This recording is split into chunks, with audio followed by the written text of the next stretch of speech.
Happy Sunday. Happy Watch Along Sunday. What's going on, guys? Welcome. Royal Rumble Watch Alongs continue. 1997 we're doing today. This one should be fun. We're close to the 25-year anniversary of this show. I have fond memories of watching this on pay-per-view. Still have my original recording right from the pay-per-view feed, still in complete form. And a lot of good memories from this show. And it was a really interesting Royal Rumble, too, because the venue and the circumstances around the main event and the Royal Rumble itself.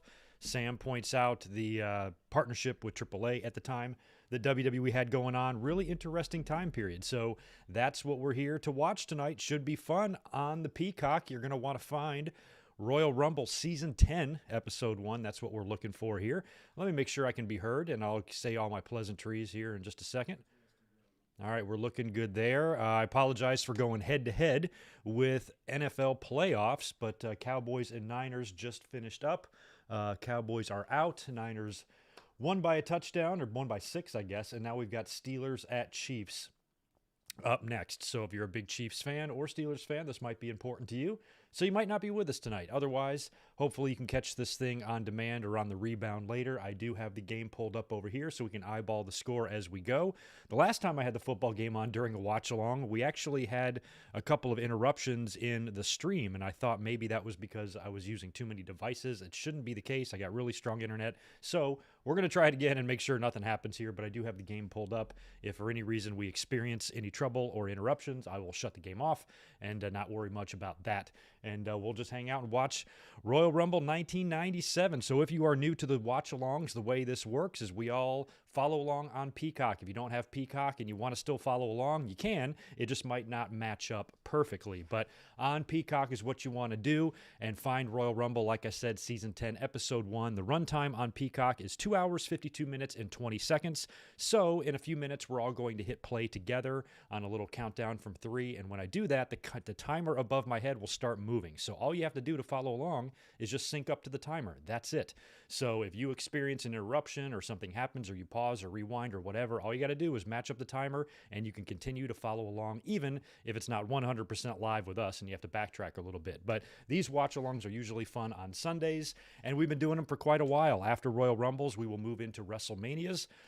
We are probably going to take off, I would think, maybe Championship Sunday, NFC and AFC Championship game, and then Super Bowl. So we might not be here a couple of Sundays coming up due to the football and Super Bowl parties and me doing other stuff and shit like that.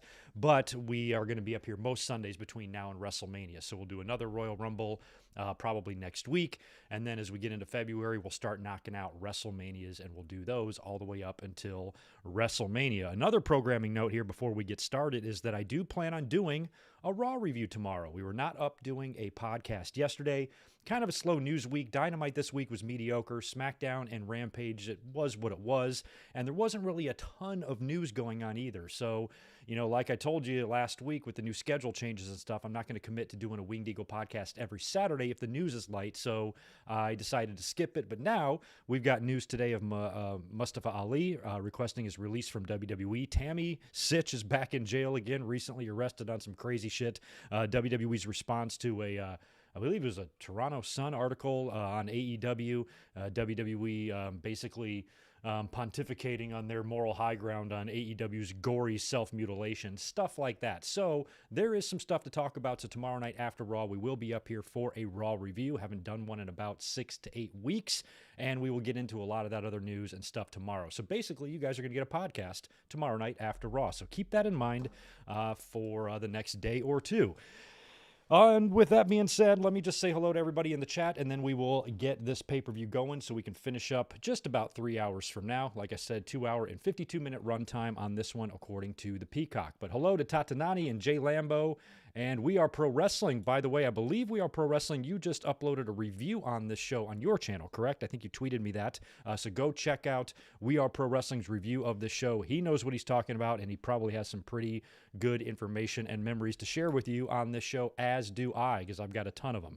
How Wheezy is here. That is awesome. Alan Barkley, Ben Forbes, Jet the Hawk, Little Justin, Raymond, Nathan, Ratnick, Joe, MJM, George Morris with the $5. Thanks, dude. Hey, Greg, how are you doing? Royal Rumble 97, 10 out of 10. It's your birthday, 42 years. My favorite time in wrestling, 96 through WrestleMania 17. I got to agree. I think my favorite time in wrestling was probably 85 to like 94. And then, yeah, maybe 97 through 2017. I'm close with you. 42 years young for George. Happy birthday, dude. I got a couple of years on you and about 2.5 years older than you. So we're a couple of old men hanging out together. Appreciate you being here. Happy birthday as always. And I'm happy that you don't have some crazy ass story to share with me on your birthday. I'm glad you had a good birthday. You didn't walk out into the street and see somebody taking a shit in a garbage can or something. So that's awesome. Really happy for you, George. And good to see Nikita and Justin. I'm not sure if I got Big J or not. And Wilbert and Mega Teddy. Let me read these facts from We Are Pro Wrestling real quick. First WWF Stadium show since SummerSlam 92. I think I knew that. First in the States since WrestleMania 8. Fourth most attended show of the 90s. Second most attended in the States. Most attended WWF show between Mania 8 and WrestleMania 17. Yeah, and this was an interesting time, too, for them to book a stadium like this when they were getting their asses handed to them by WCW because the NWO was well underway by that point. They were probably about as hot as ever, and WWE was on the ropes, and Vince knew it. So I think he was kind of, maybe trying to prove a point that he could still draw a show like that, even though I believe it was heavily papered, but still a pretty good. I remember me being a WWE mark at the time, being happy to see a crowd that big for a WWF show, especially when, business was not so great around that time, especially coming right off the heels of like 94 and 95 that were so bad in terms of attendance. So interesting facts there. I'm sure we'll be getting into more of them as we get going on here. Raymond is in the house. WWE fan forever is here. Nick, what's up, man? John and Brandon and Z Walker. All right, Isaac, right on. Rock and roll. Well, let's stop talking too much here because we got to get this pay-per-view started so we can try to finish up at a nice even time at the top of the hour, 3 hours from now. And, Isaac, I did see that Roman has surpassed Brock's reign as Universal Champion 504 days. I did see that come across today as well. Right on. Z Walker, your former principal was a wrestler. What is your former principal's name? Was he a well-known one? That's interesting. Oh, happy belated birthday to you too, Mega Teddy. Oh, you missed 03, but I'm glad you're here now as well. This should be a fun one. Okay, so during that time, hopefully while I've been flapping my gums, you have pulled up your Peacock and selected Royal Rumble 1997. What you want to do is get all your zeros down across the board there at the bottom. If you have to watch an ad or get through any of that shit, please do it. And we're all going to hit play together and watch this thing straight through. Don't skip the intro, none of that stuff. And as soon as we hit play, the timer above my head will begin moving. And from there on, all you got to do is follow that timer, including me. Even if I have an interruption on my end, the timer never stops moving. So we just match the timer, and it should be really easy and really fun to watch this pay-per-view together. So hopefully you guys have got your fingers queued up. I got two computers going, so I need to double mouse this thing. One finger on the timer, one finger on the Peacock, and we should be ready to rock here. All right, let me just get my fingers set up, and we're going to do a countdown from 3. We're going to go 3, 2, 1, play. And we'll do that here in just a moment. You all ready to go? Hope you are ready. Get your fingers primed. Here we go from a countdown of 3. 3, 2, 1, play. Rock on. All right, we are good. Oh, that old school WWE signature intro. Those were the days.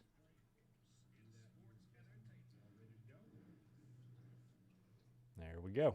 For Shawn Michaels, it's always been about being champion. Sure, he was. Oh, I keep looking for the volume. Doesn't that volume drive you nuts on Peacock if you're using it on a desktop? It's all the way at the top. It's in the upper right. It's stupid. All right, we're going to give big video package here on Shawn's boyhood dream 1996 run. And it's ending at MSG at Survivor Series. We watched this show back in November, Survivor Series 96. We had the interruption there. I had to do it in 2 parts.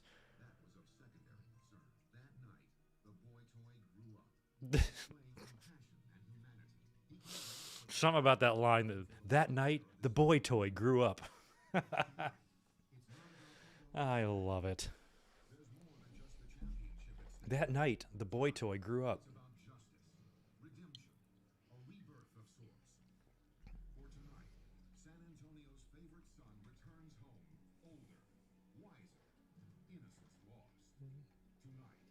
I'm not sure if this is the original. The voice sounds like the guy from the 90s, but that seemed like an odd intro, though. Seems like something might have been dubbed or edited there. Where is my Royal Rumble? I have it. Yeah, the narrator sounds different. Sounds like it was altered. It's very strange audio because of the venue, I think. Or at least because you can hear Vince, he's very quiet. I think it's because they got this music dubbed.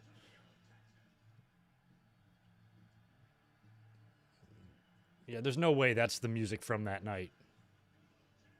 See how quiet the commentary is? You can barely hear Vince.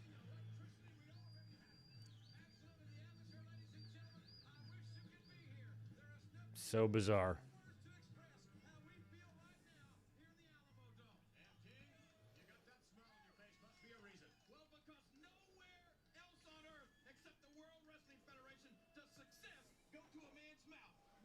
We've heard a lot of talk from Shawn Michaels, and we've heard a lot of talk from Psycho Sid. And tonight, they got to put up or shut up. Joining us in Spanish, ladies and gentlemen, our Spanish commentators. Yes, we are joined. Oh, good. There's Hugo. Carlos, I don't know who the other guy is. The narrator was sick that day. So was Shawn Michaels. Shawn had the flu during all this. He had to go work Sid in front of his hometown, his family, his parents. Ray Rougeau. I forget the other guy's name, Pierre or something. Or no, that's Jacques Sr. I don't even remember him being there for that. All right, here comes Goldust.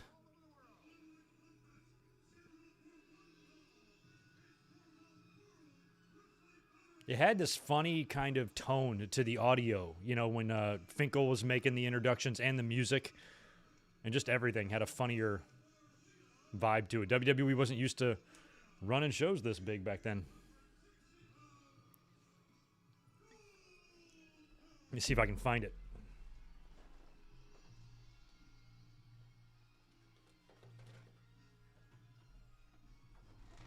Yeah, Royal Rumble. 97. I have all my VHS tapes in one of these, they're like these little clear plastic cases just for protection. But yeah, 97. This is one of my favorite tape covers. Looks really good.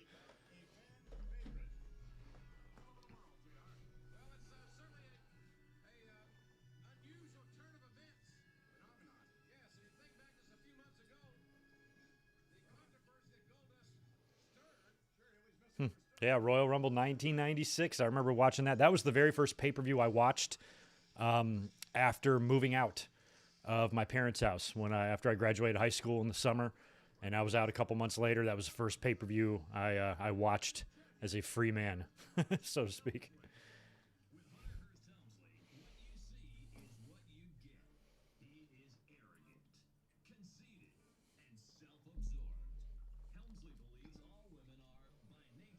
Oh, we're going to get a whole video package here on Hunter.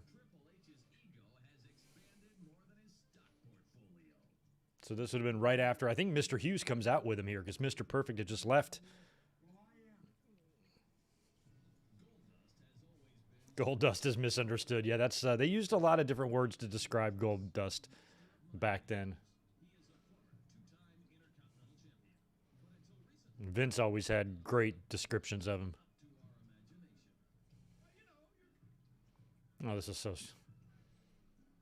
Are they going to say it?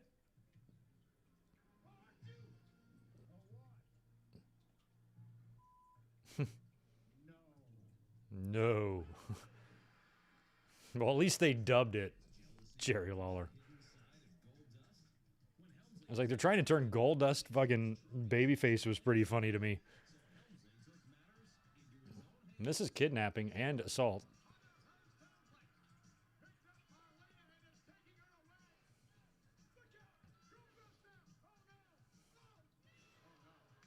No, Mark Merrow's out there too.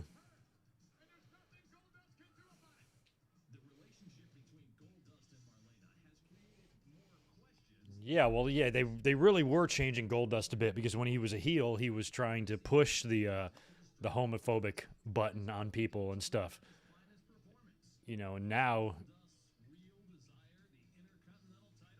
they're trying to make it look like it's more of a head game thing, which it probably was all along. But they really changed Goldust a lot as they went. Wait till the next year. Wait till the end of 97. Boy, this revolving door of backup with Hunter. I don't even know how this one came to be, but I remember seeing Mr. Hughes. I'm like, no shit. They'd bring him back to do something with Jericho too, wouldn't they? He came in and out of the company like a bunch of times.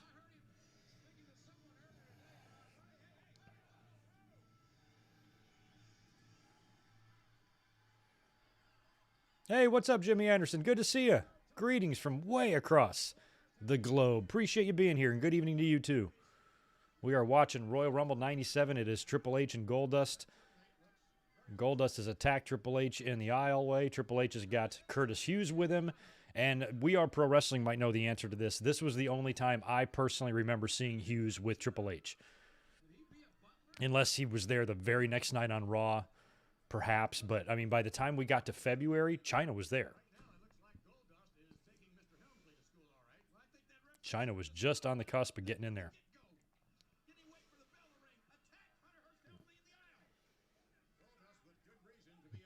And Mr. Hughes came in. He was in there in like 93. He was in WCW first, and then I remember he came into WWE, and I think he went back to WCW after that. But the 93 stint was super short. He even did something. They ran an angle with The Undertaker where he took the urn and attacked The Undertaker with it. And I was like, shit, they're going to do Mr. Hughes and Taker, but that never came to be. Mr. Hughes and Undertaker and Berserker Undertaker both began angles, both in the ring, that never like materialized to an actual program. Actually, I think Nails kind of started one too.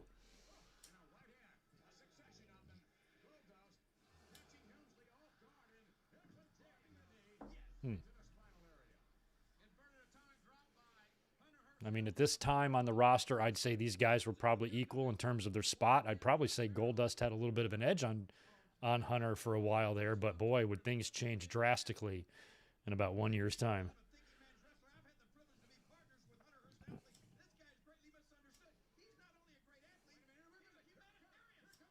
He's a humanitarian. Jerry Lawler's trying to tell the story. There was some good stuff on the free-for-all, if I remember right, because I have the free-for-all, all this shit on video in my collection. I think there was a minis match. Like Mini Vader and Mini Mankind, they're all doing shit. What's going on, Ben?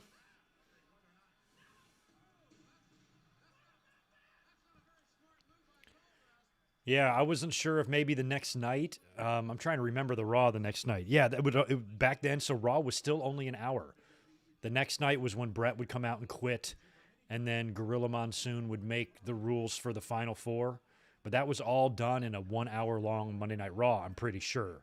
So unless Triple H was out the night after with Hughes, this had to have been it.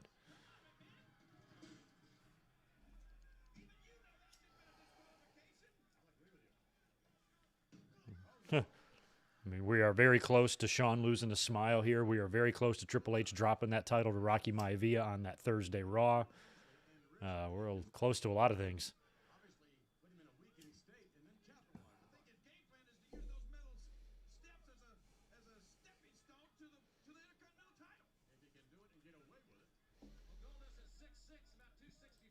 That reminds me, I want to check something.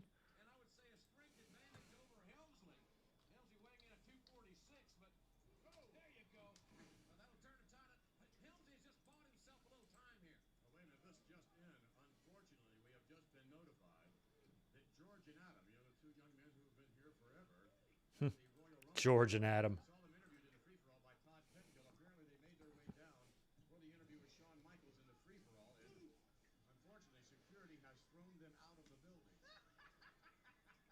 So those George and Adam guys used to be featured all the time in the mid-90s, and I'm pretty sure they were just production guys. I forget which one's George and which one's Adam. One was red hair, but I think they were both worked in the production department. But they would have them on TV doing silly shit all the time. And I remember at the time, as a being younger, not really knowing who they were, and I'm like, this is bullshit. I'm just as big a fan as they are. I should be George or Adam, but I also didn't work there like they did. So.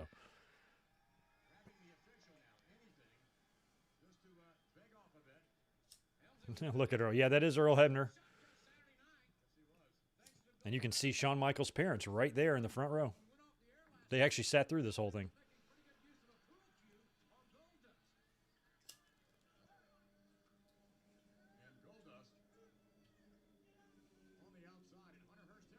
Yeah, the screw job would be less than a year later. Would be crazy. Yeah, Dave Hebner was way done wrestling or way done refereeing by this point. Dave Hebner was pretty much done after the twin referee angle, from what I remember. I don't recall Dave being much in the ring after that. It was Earl that took over, and Dave became more of an agent or a producer or one of the guys that would run out there with Tony Gurria and Rene Goulet and all those guys to break up fights. And Dave was way heavier than Earl. Earl was much skinnier.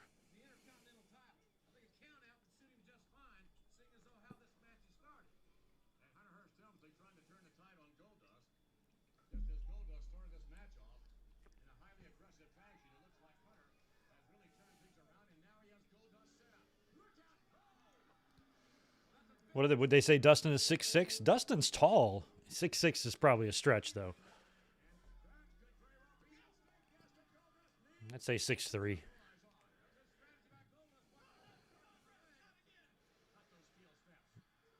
Oh, God.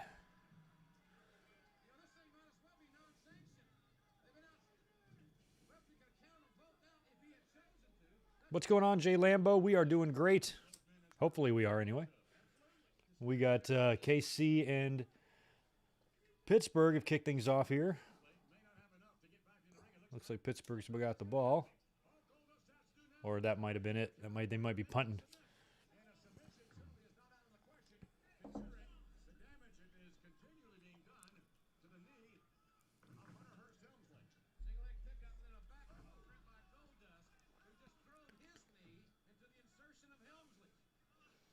You know, that they got that gold dust or that confetti all in the ring. They must have dropped it from very high up.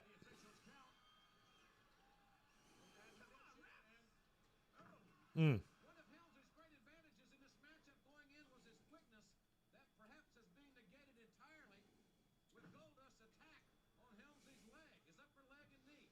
It's an illegal attack. Thanks to that referee. I guess obviously the referee would like to see Goldust be the new Intercontinental Champion. What do you think? Helms is going to put you in his will, King? You've endorsed him. You've put the stamp of approval on him. What's a lot of money. Don't worry about it. Is this the year that Lawler gets in and gets back out? I think it is.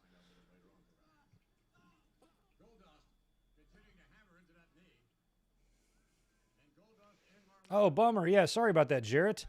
Well, if you're back in Vegas for Double or Nothing, let's do it. And I appreciate that. Yeah, things are pretty smooth right now. Can't stand Goldust, but I can't say anything bad about Marlena. Especially when she wears that outfit and brings out the bust in her. God, Lawler. Hammering.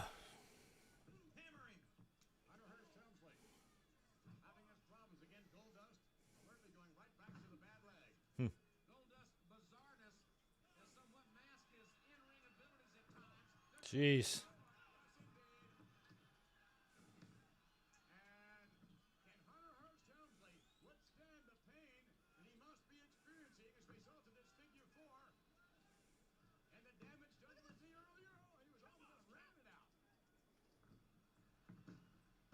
Goldust had great success last year at the Royal Rumble. He won the Intercontinental Championship. He did. That's right. Could he do it again, make it 2 years in a row? And to think that The Intercontinental title was ripe for a few years there at Royal Rumble before it finally cooled off. they will or not are scheduled to enter the 30-man, every man for himself Royal Rumble matchup. But at this pace, I don't think either individual is going to be in. Don't count Hunter Hearst Helmsley out yet. I don't WWE embellishes heights and weights and attendance of everything, not just now. Adam Cole's taller than Jericho. I don't know why everybody makes fun of Adam Cole's height. There's been plenty shorter people who have won world titles than Adam Cole. Jericho and Mysterio I can think of right off the top of my head. Here we go. Goldust now. Shades of Stone Cold Steve Austin, he says. And this was a really interesting time. I've talked about this time before. If you look at how the talent rosters had swapped around this time. Like on this show, we got Dustin Rhodes and Jean-Paul Levesque and Vader and Cactus Jack and Terry Funk and Mark Marrow. All of them are in WWE. And so many people that were in WWE were now in WCW. I'd say about a dozen or so wrestlers literally traded all within a year or two of each other. It was very strange for me as a fan to see Dustin Rhodes, both Hollywood Blondes, Vader, Cactus, all those guys in WWE. Johnny B. Bad. It was weird.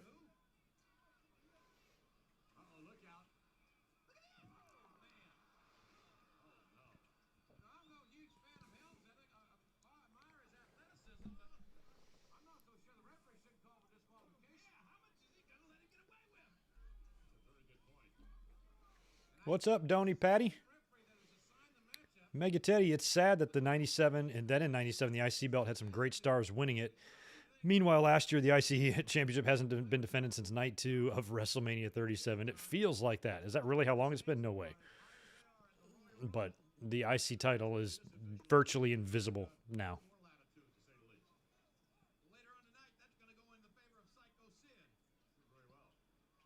Yeah, Owen would win it this year. Owen, Austin, Rocky. Yeah, so in 97, we'd have Rocky and then Owen. And it would just be Owen and Austin twice each. Owen would win it twice, and Austin would win it twice. Oof.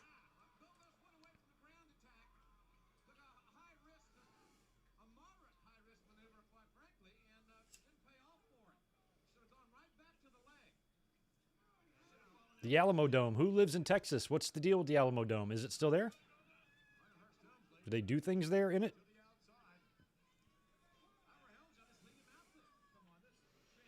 Jimmy Anderson, appreciate that, man. Thank you so much from the Swedens.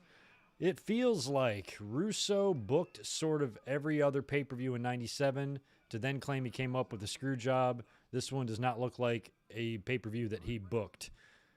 Yeah, a lot of this doesn't because, the Shawn and Sid stuff was, I think, already pre-planned out. I mean, even before that, it was planned out with Vader.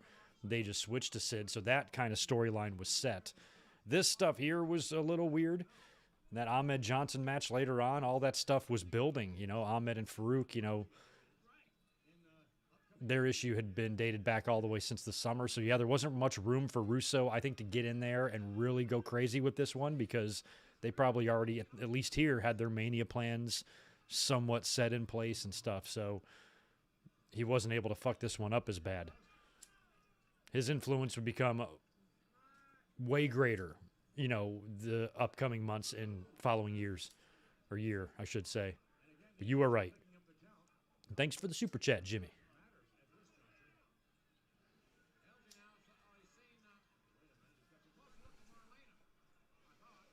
Yeah, Rock, Owen, and Austin all won it twice, which is kind of interesting.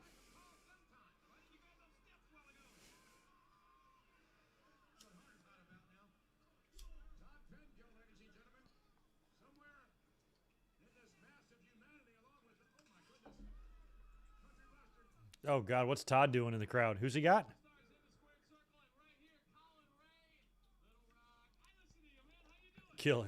Colin Ray. Never heard of him.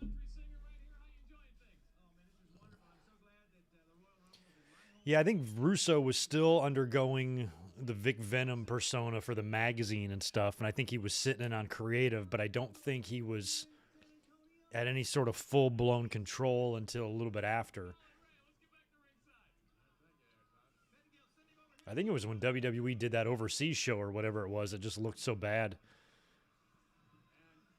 Might have been for the European title or whatever they were doing at that time, and then Vince freaked because the ratings were shit. And then they started changing direction after that.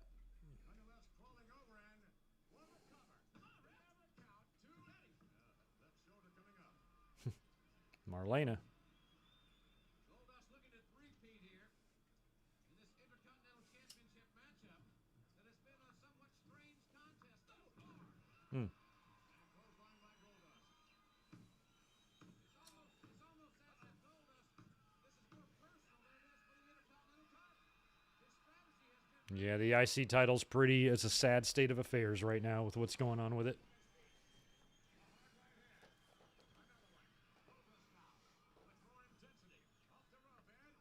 I'm not sure about the sponsor. It feels like it would be a karate fighters deal. Let me see if it's on the VHS.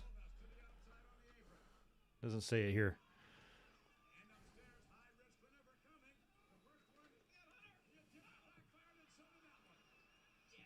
Yeah, it doesn't have any sponsor on the tape.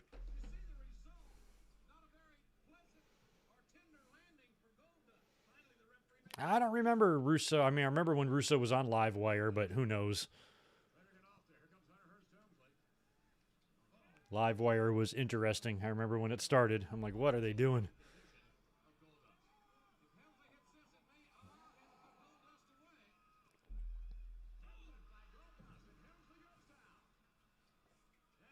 Oh, Goldust on the top rope. Look at Dustin. We got to make sure we count how many current active wrestlers were on the show. So far, we got one. Ugh. Goldust doing a top rope elbow drop and missing looked rough.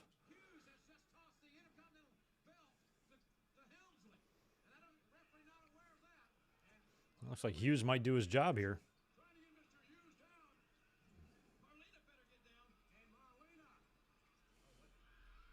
Oh, my God. What is with...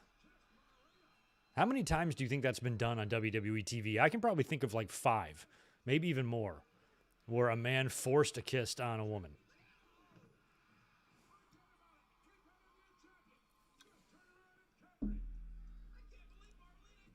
Okay, Justin, thanks. The dome is still there.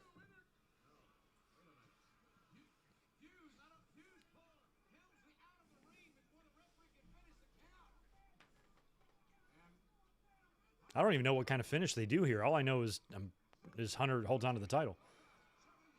Oh.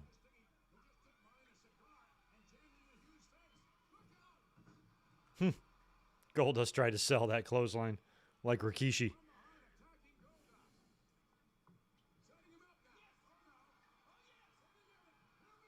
Oh, there it is. Pedigree. That's going to be it.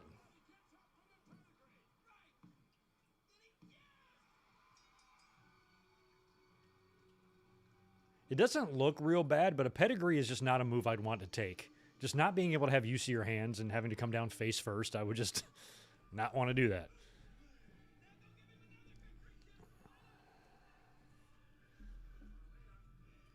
Thanks for that, Chris Miner. Appreciate the $2. What's up, Greg? Always great when the Cowboys lose. Was kind of weird seeing the Cowboys and 49ers playoff matchup. I'm like, what decade is this? I had no dog in that fight. Didn't give a shit who won or lost, and it turned out to be the Niners.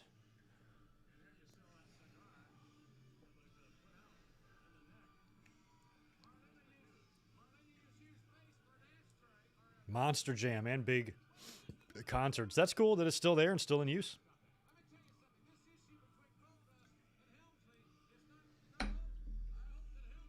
Wait a minute. Somebody ran a show there. Now that I think about it. Who ran an Alamo Dome show? I think, did WWE go back there? Like within the last couple of years, that all of a sudden is ringing some sort of a bell. Unless I'm just sleeping.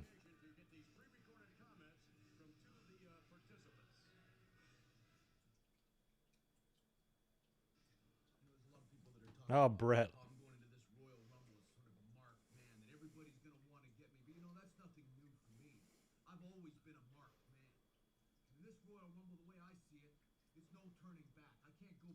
Brett in his Calgary Hitmen gear. Oh, yeah, Rumble in 2017. Okay, so it was back there. All right, so it's still there. I didn't realize they did it for the 20-year. Totally forgot.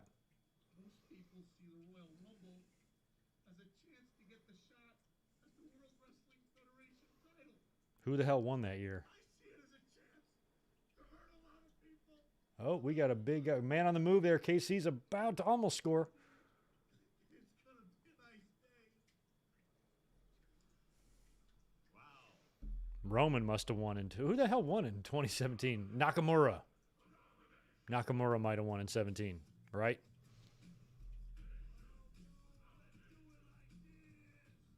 No, it wasn't Nakamura. Who the fuck won in 2017?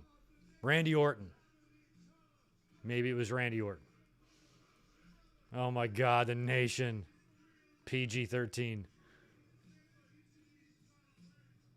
Wolfie D.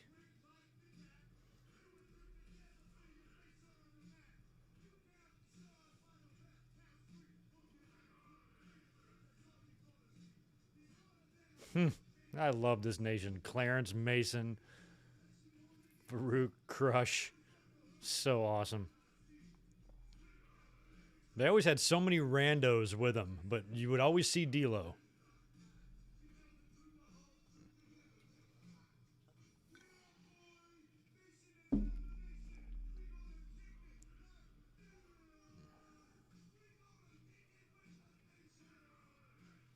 Yeah, I'd completely forgotten they went back there, and still my brain started saying, wait a minute, I think we've been there before.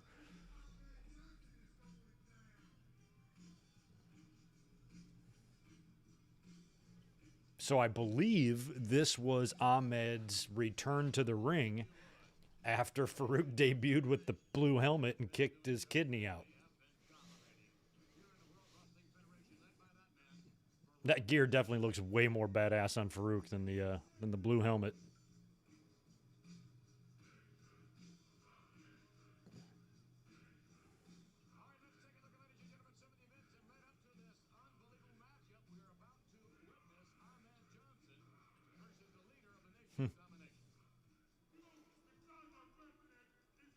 We were only also, I'd say, a month or so away, or less, from Raw getting the remake or the makeover. Titantron went up. Show went to 2 hours. Shit started changing to compete with WCW. I have no idea what Clarence Mason is up to these days, but he was a funny character back in the mid-90s. He was a take on Johnny Cochran. Oh, the new Sensation Awards. Ahmed Johnson.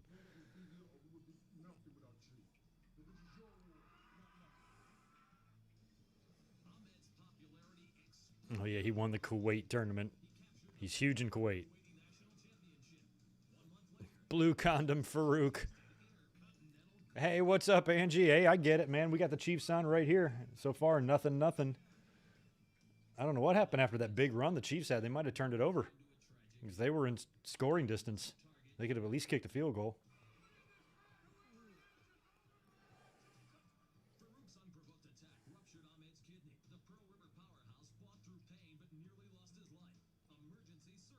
I remember that Raw taping. That was right after SummerSlam. Or no, it was right after like International Incident.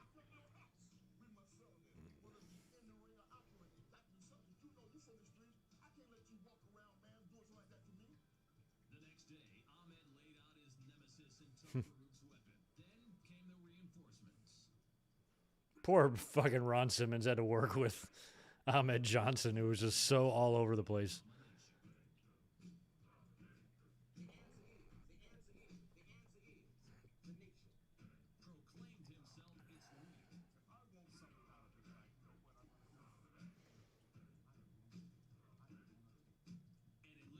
I think they could have done more with Clarence. You know, Ben, you might be right. Maybe if he felt uncomfortable about something during the Nation stuff.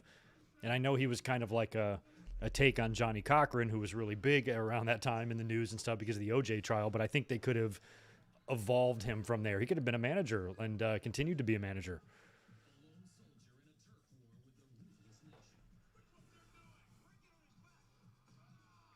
And he could have changed his persona up a little bit too as he went along.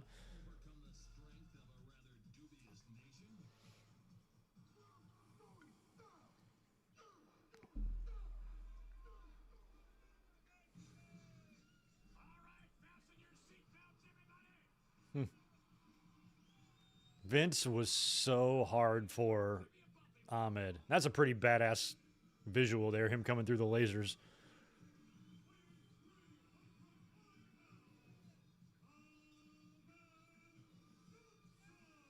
Ahmed Johnson. Oh yeah, I completely forgot that he went to WCW. He did, didn't he? I didn't even know his name there, Mr. Biggs. Who was he with? I forgot who they even put him with. Did he manage like the new version of Harlem Heat with Ahmed and Stevie Ray?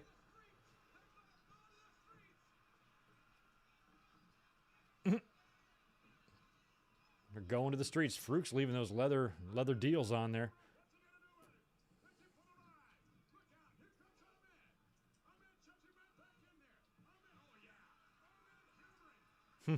Ahmed is just so sloppy.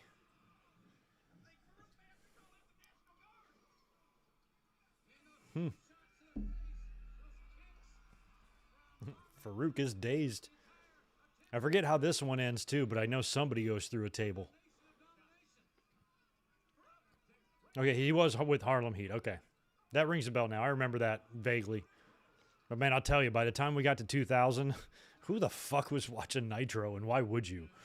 So I was completely not even paying that many mind by that point. I'm like, there's no way I'm going to see anything any halfway decent compared to what WWE was doing at the time. Ooh, Ahmed laying in the kidney shots now.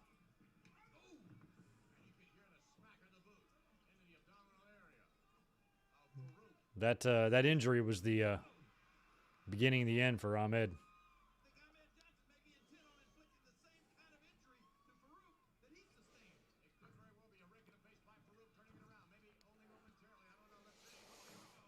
Oh, Clark. I think I remember that. See, there's a good example of why I wasn't watching that shit at the time. Because I remember that now that you say it, but I certainly couldn't tune into Nitro and be like, oh, I wonder who won the battle for T. Like, I wouldn't give a shit.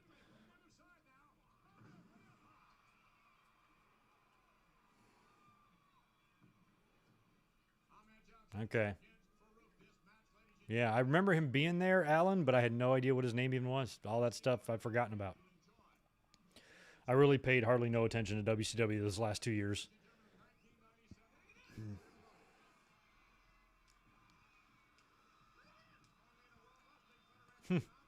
Ahmed's whipping him.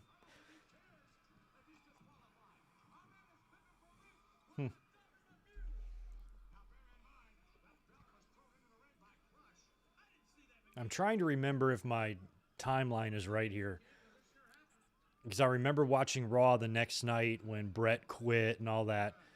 And I think the next night on Nitro, I'm pretty sure they were in the United Center. And there was some sort of confrontation with Sting and Macho Man and a baseball bat. That's the only thing I remember. I'm just curious if that's the same night as what I'm thinking of here.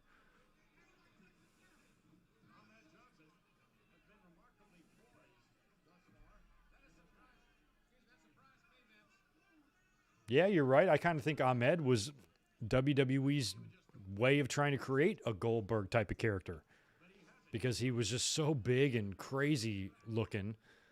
Vince loved him.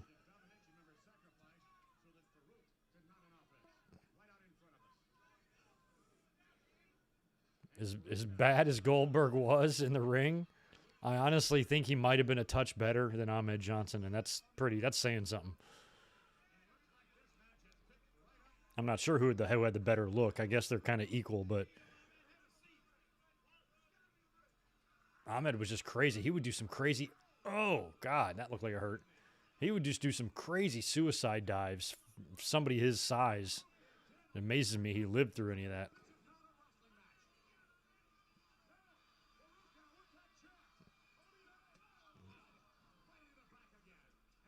Farooq with the chair shot. The official's not calling for the bell. That's right. I remember that. So the reason I remember that then pro wrestling is because I was probably flipping channels.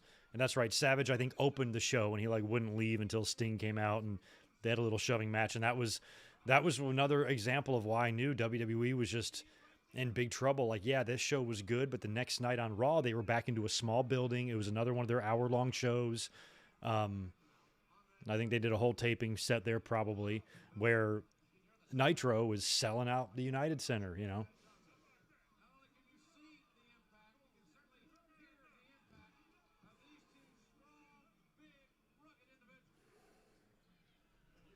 Still got no score here in the KC Pittsburgh game.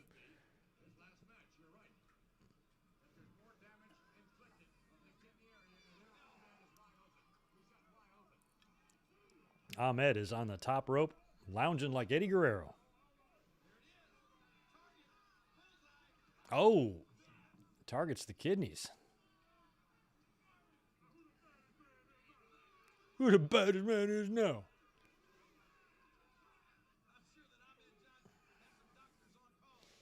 Neither one of these guys were super easy to understand, but I could understand Ron Simmons a lot better. Ron was only hard to understand when he was yelling, but if he was just speaking, it was fine. But when he was yelling, sometimes it would be hard. But Ahmed was just like, "Blah, blah, blah." Come on back in here. I love just Farooq just smack talking. God, that is way too much Ahmed Johnson's ass for me to see. In a given day, how much Ahmed Johnson ass do y'all require? I require just a very little bit, and that's way too much. Don't look directly at it. Jesus Christ.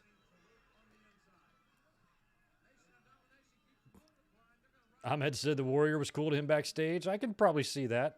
Ahmed, when Warrior came in 96, prior to Ahmed getting hurt, God, that is a lot of Ahmed slinging crack out here. Ahmed was probably a pretty intimidating individual, even for somebody like Warrior. So, Warrior probably knew that he fucking talked smack. Ahmed might fuck him up.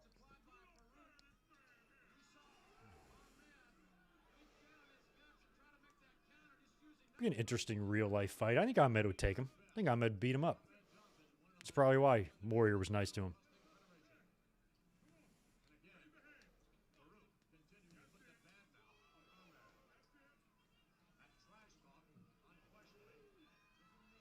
There's never been that much indication to me that Warrior could actually fight. You know, Ahmed grew up tough, you know, maybe a little harder way of life. He played football. I like how Farooq just stands there and lets Ahmed pick him up. That's a bump that could have gone way worse. Especially with Ahmed delivering it.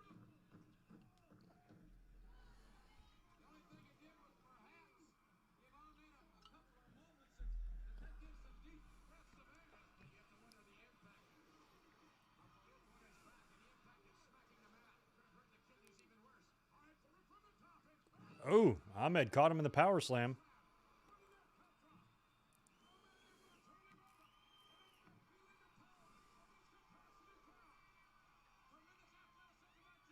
Yeah, there's probably a lot of people in wrestling who I would think could probably take the Warrior in a fight. Rude's one of them. I think Rick Rude. I think Haku, Road Warrior Hawk. I think all those guys would have whipped the shit out of Ultimate Warrior.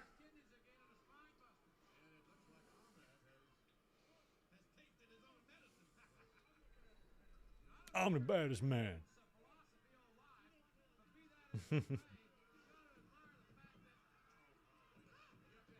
Look out.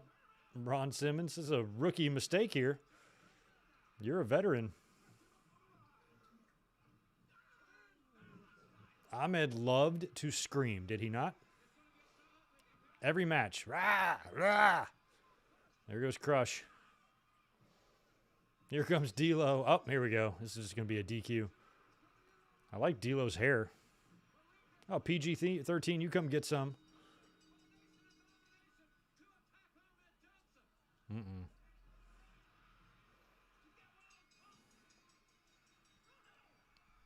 Oh, God.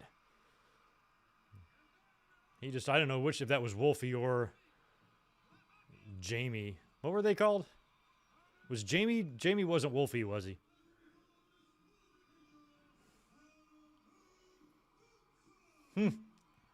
Looks like they're all leaving together.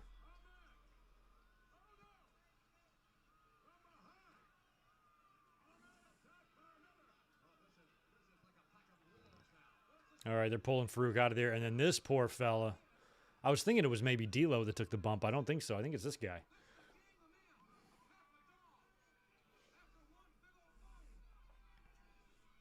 Yeah, I mean, Farooq had 15 guys out there with him.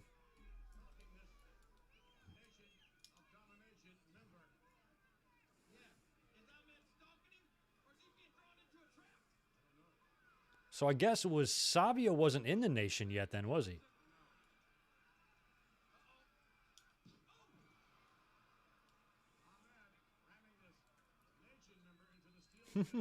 Ramming this Nation member. Who is this guy? I love this. Is right in front of Shawn Michaels' parents. Shawn's dad looks not impressed. His mom's gone. She must have gone to the bathroom. She's going to miss this bump. Y'all notice that? His mom's not there. She's going to come back. He's like, man, you missed the craziest bump. Here it goes. Oh, he's going to Pearl River powerhouse him or Pearl River plunge him into the table. Jeez. The monitors flew up. Ugh. Poor Ray Rougeau and Daddy has got no table now. We just lost transmission to France. I used to have that Calgary Hitmen shirt. That's what a big Bret Hart mark I was when he announced that he was part owner of that hockey team. I bought a shirt, ordered one from Canada. Wore it for years until it had holes in it. I no longer have it. Poor guy.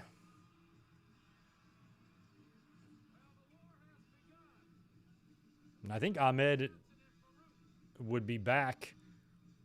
They went back to doing the double duty again this year. Still cracks me up why they didn't choose to do that in 1995 when they could have used it so much. But here, I think everybody would be back for the Rumble. Farooq, Ahmed, Goldust, all of them.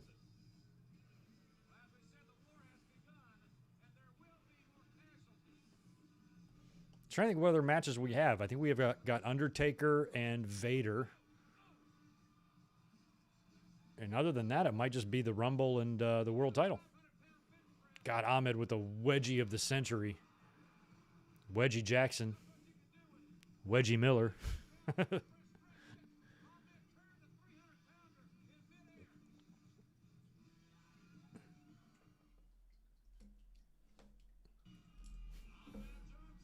Yeah, this time I don't know if they would have made the Nation like the Gangstas. That would have been, you're probably right, maybe a bit too real.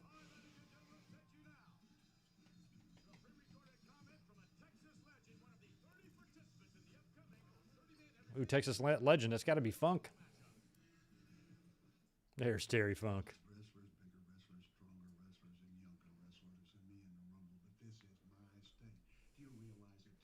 It was cool to see Terry Funk in there. He'd be doing Barely Legal just a couple of months later.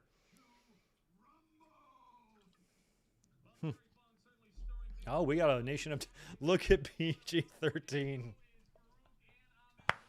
Oh, I love it. Just incredible.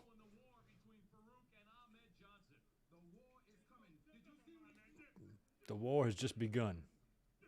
Oh, look at this. Why are they mad at her?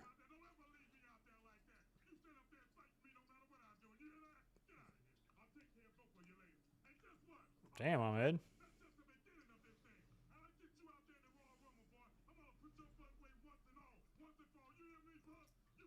See what I mean? When he yells, he gets a little more difficult to understand. I love Ron Simmons. I love PG-13 can barely stand up. Oh, God. Look at Vader. Wait a minute. I'm supposed to be in the main event. You know, I will say this. I mean, maybe this was a little consolation prize for Vader. He gets a pretty big win here. While these guys are making their entrances, what's funny is this is the 25-year anniversary of the show. 5 years ago, I did a review of this. So like 3 days ago, I'm making my thumbnail and shit for this video. I'm like, you know what? I'm going to go pull up my old project folder from Royal Rumble 97 and see, you know, I probably got some good images in there I can just reuse again. But I couldn't find it. So I'm like, I can't remember what episode, because I have so many hundreds and hundreds and hundreds of old folders, and I must not have had it labeled properly. So I went to YouTube to see what like episode number I had it on, so I could maybe dig in my my hard drive a little further for it. And I realized I couldn't find the video on my channel. And I'm like, uh-oh, that's alarming. So I go right to my email, and that day, like the day that I needed to look up that video, that morning, my Royal Rumble 97 video got blocked because WWE, I used like a 9-second clip, and I even shrunk it down, but it got copyrighted. So it allowed me the option of clipping out that segment, and the video should be back up on my channel now. So hopefully it's available to you. Otherwise it's temporarily blocked. But I'm like, that's really bizarre that the one day I actually needed to go look up that video happened to be the very same day that it was blocked 5 years after the upload. Weird. Anyway, but I did an entire review on this show for the 20th, and here we are 5 years later doing a watch along for the 25th. And here comes Undertaker.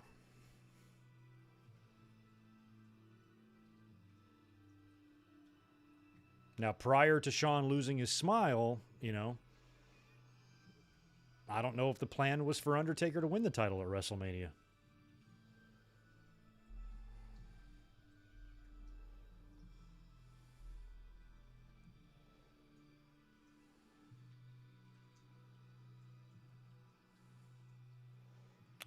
Canadian Stampede. This year will be 25 years. We could watch that one. We almost did it last year. But those early In Your Houses were only 2-hour shows, and you know, it's more fun to be up here for 3 hours. So I've kind of avoided a lot of In Your Houses, but we might have to do that one. Well, Undertaker's making his very long entrance. They're blowing wind. Can you hear it?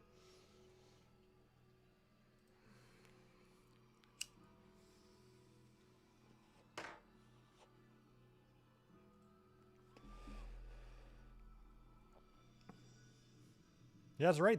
Taker and Vader wrestled at Stampede for the title, right? Just a few months later. I'm going to go grab another beer. By the time I get back, Undertaker should finally be in the ring. Be right back.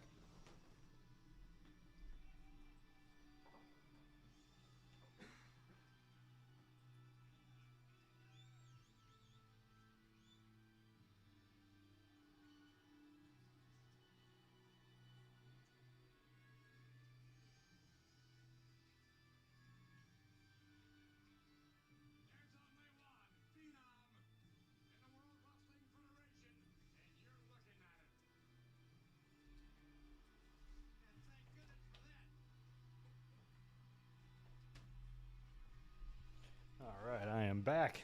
Sorry about that.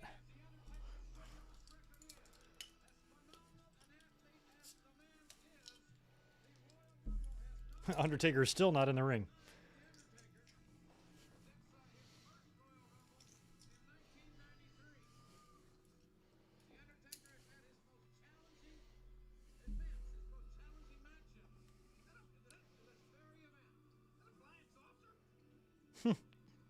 Is that a flying saucer? WWE would start using that thing for their bigger shows.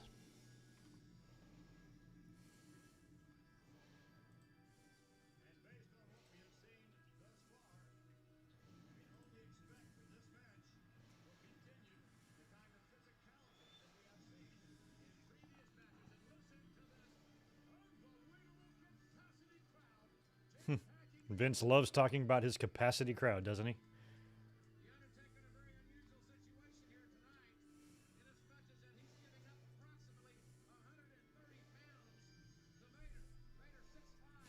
Undertaker's 4 inches taller, but giving up 130 pounds.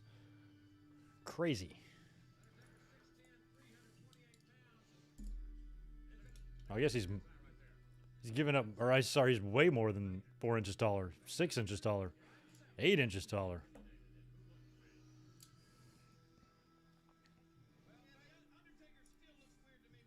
Well, you can see Paul Bearer out there, well, unless you're not watching right now, Ruben. Yeah, Paul Bearer. They didn't start humanizing Paul Bearer until I believe Taker was champion, and they did the flash paper and burned Paul Bearer, and then he came back with they stopped bleaching his hair basically, or stopped dyeing his hair.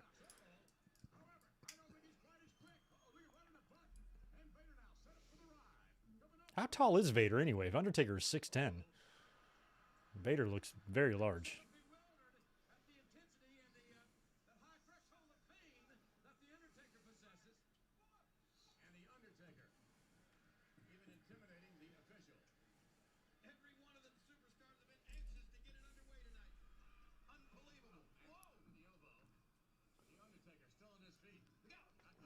I didn't love this gear. Undertaker, he came back as Batman at Survivor Series 96, and I did not love it. I did not like what he was rocking here. And I remember at WrestleMania 13, when we watched it at my house, I misunderstood what he was doing. I thought that he was going back to that look.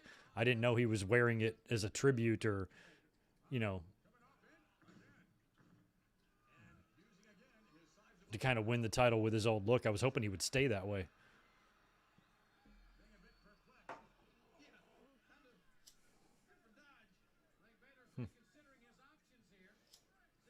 Vader's reconsidering his options. Look how young Jack Doan looks.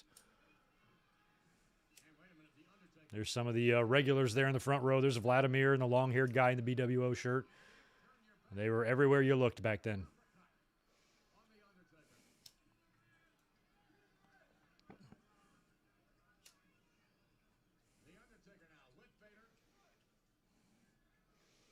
Yeah, the copyright thing was annoying, but it's better than it used to be. Like 10 years ago on YouTube, that would fuck you.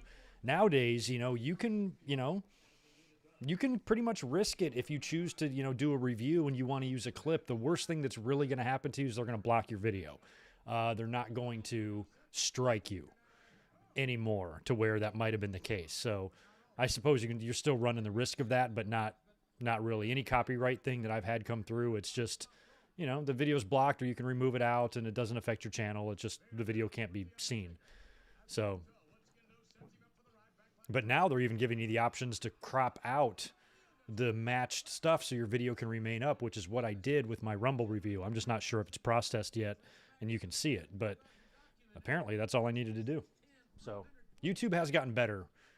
Even though the copyright stuff is still largely bullshit, at least it doesn't completely fuck your channel over.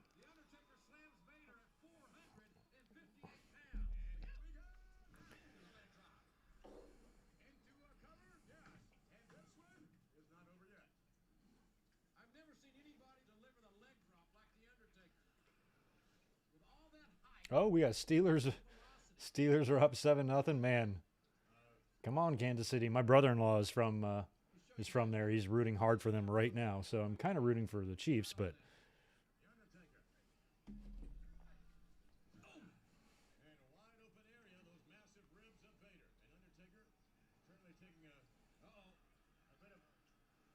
uh-oh. I hate it when he does this.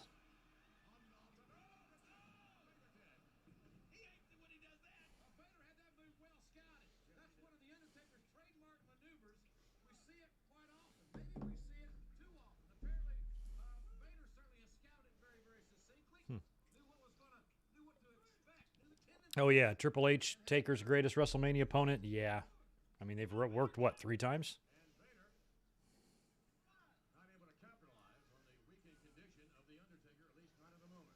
I'm ready to get to the Rumble. I forgot why this match was even happening, Undertaker and Vader.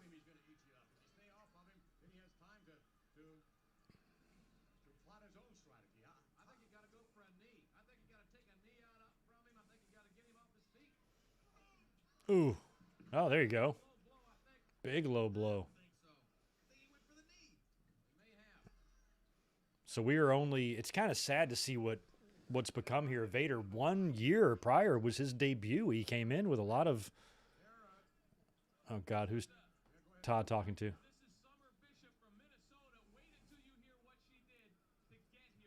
What'd you do, Summer? Last summer I saved up my money to I follow Shawn Michaels and wear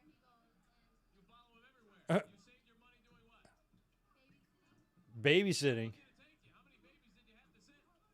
Since the end of the summer, during the school year, I started babysitting and I got the money to come here. She didn't even answer the question. Hey, stop talking to fans. They don't know how to talk.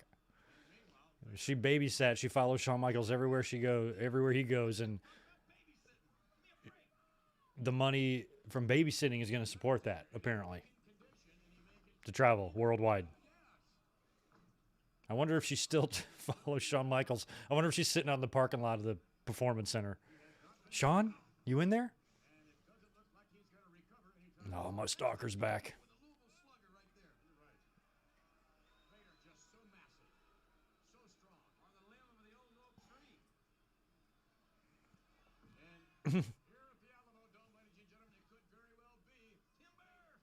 Oh, shut up, Lawler. Oh, yeah. Thank you for that, We Are Pro Wrestling. I remember that. When Vader attacked Taker and then Taker tombstone Cornette. That was the end of Cornette as Vader's manager, and he was passed to Paul Bearer. That's right.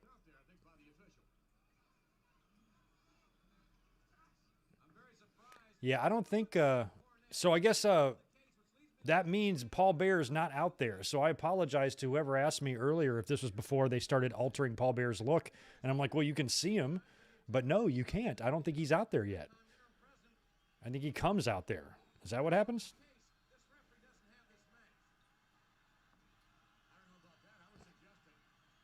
Yeah, I think Paul Bearer appears in this match and aligns with Vader here. He hadn't already been aligned with him. I kind of forgot how that went down, but yeah, I remember that now because then Cornette was off the road. More creative team stuff for him. And Vader would join Mankind with Paul Bearer, which is a very interesting team. They teamed up at WrestleMania 13, I think. Considering their history and missing body parts being included. The fact that they're a team now under Paul Bearer's tutelage was interesting for 1997.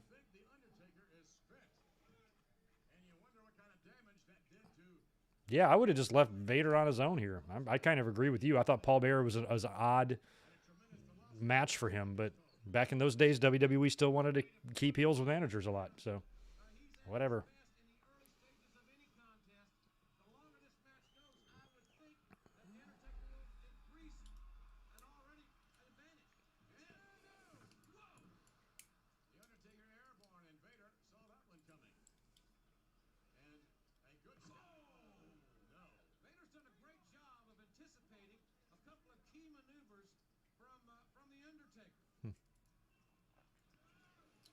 Come on, get up, Vader.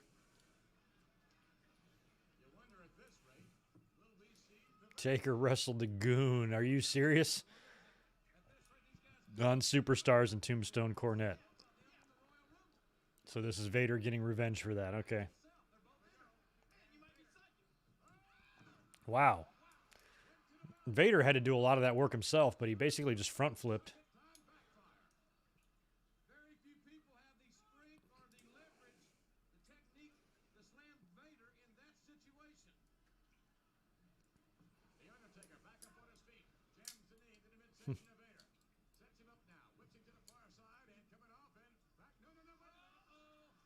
Oh, no.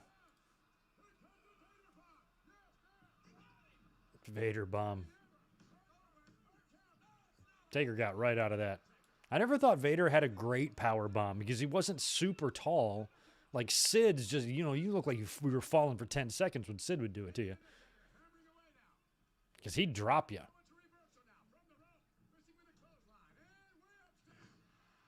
Kevin Nash, a lot of time, his power bombs wouldn't look as impressive as Sid's either because he would kind of follow you down, like kind of hold you the whole time as he dropped you. Where Sid, I feel like, would just pick you up and just toss you. So it just felt like you were falling harder.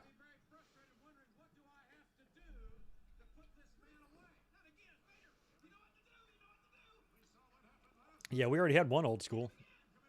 Undertaker successful this time.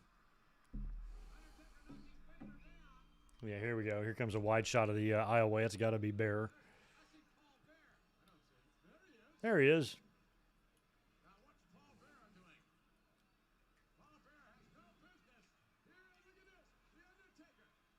He takes one real, and the funny thing is, the part of my video that I was just talking about that got copyright matched was a clip of Paul Bearer delivering the urn shot that you'll see here in a minute to Undertaker, because he like he just waddles and like tips over because he's so large, and it just looked funny to me. So that was the clip I used that got the copyright match 5 years after the fact. Oh. And Bears got taken out right off the bat. And in a minute when they show this spot too, it's like the fact that an urn to the back delivered by Paul Bearer to Undertaker would really damage him that badly. Look at Paul Bearer running away, crawling away. God, Paul Bearer is so hideous. He really was just better as a heel just because of how hideous he was.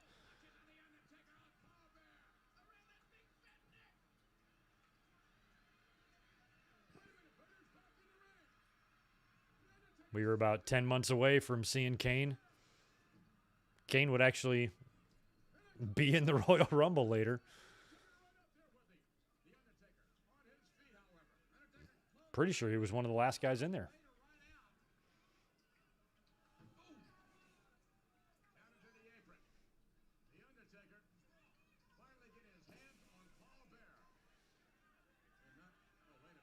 Better wrestler, Sid or Kevin Nash? I'll go Nash. Neither one are great, but Nash has been in some pretty big spots. Even more so than Sid.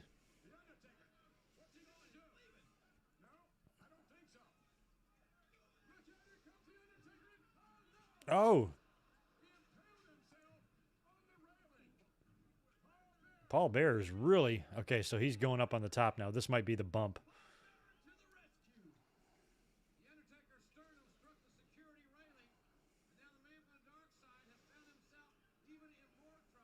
Like, we watched Starrcade 98 a couple weeks ago, and the match with Goldberg wasn't terrible. You know, I don't think Sid could have done much better. But, you know, neither one of them are... I think Undertaker and Kane are better than both of them. Oh, KC has scored? Oh, there it is. There's the bump. You see how Paul Bearer, like, kind of fell down? That was the clip I used in the video.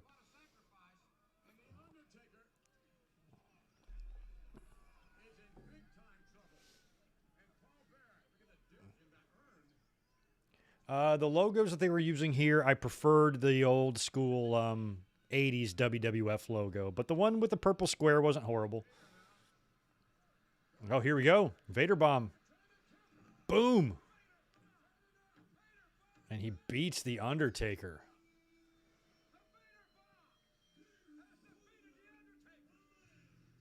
I mean, think about the Undertaker. He is not Mr. Royal Rumble. The next year, he'd lose in the casket match and get burned alive. The year before this, I guess he fell short to Brett, or he won via DQ or something. 95, he wasn't even in the fucking Rumble. He was getting beaten up by Druids. 94, he lost in the casket match and ascended to the heavens. 93, Great Khali's dad, Giant Gonzalez, beat the shit out of the Undertaker and eliminated him. He has just not had good luck at the Rumbles.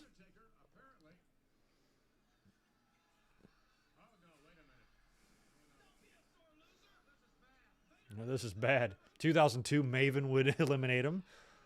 Oh, poor Jack Doan. What's some other bad Undertaker moments?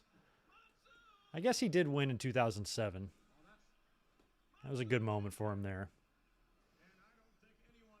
But for the most part, man, he has struggled.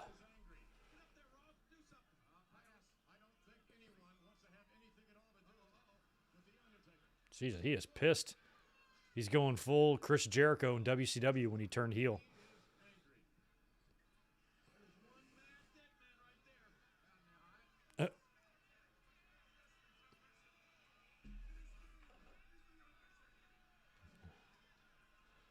Okay, Taker.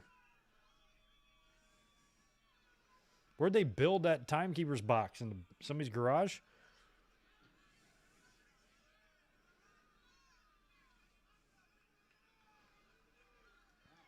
Yeah, the old 95 purple logo.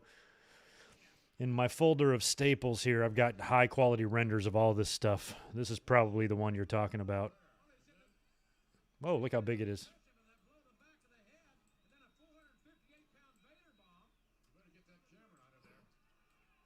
Sorry, I'm doing this with one hand. This is the one you're probably talking about, right? That logo. But the one I like is not that one. It's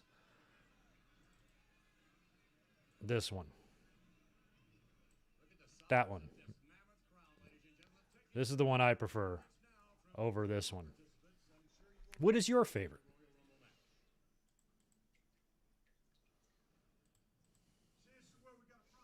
Oh, Austin promo.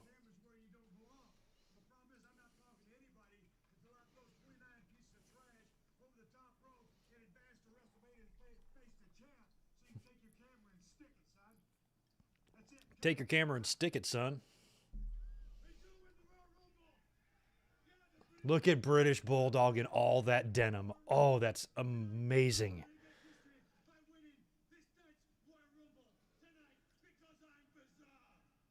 Because I'm bizarre? What? What? Davey? I think you're on crack is what you're on. Jesus, man. Because I'm bizarre. What the fuck does that mean?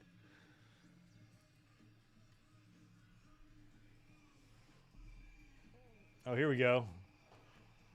Oh, so we got a AAA match here. I don't even know who this is. Is this Latin Lover? Oh, Heavy Metal. I'm like, I know the guy in the white. So it's where's the Guerrera? I didn't catch any of these names.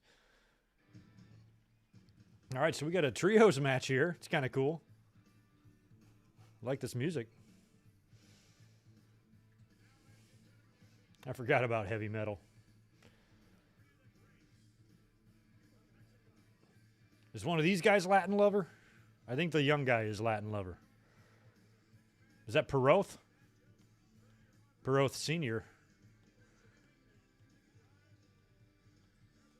This is some dubbed over music too, because you can't even hear Vince talking here.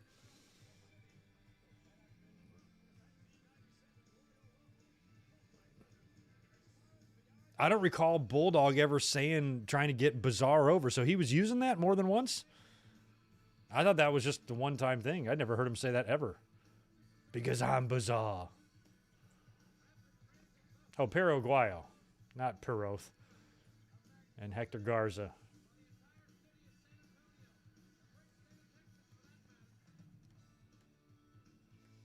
God, this music is terrible.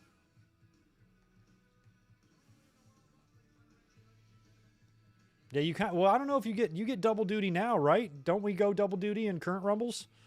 But I know back in the day it would vary.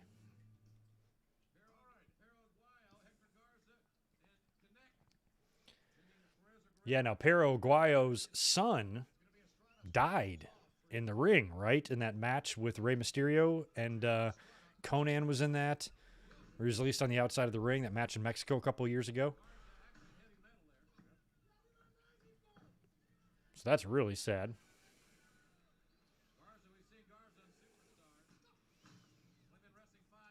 It's possible that Paraguayo Jr. could be in the building here if he was alive then. I think he was. And if his dad brought him to the building that day.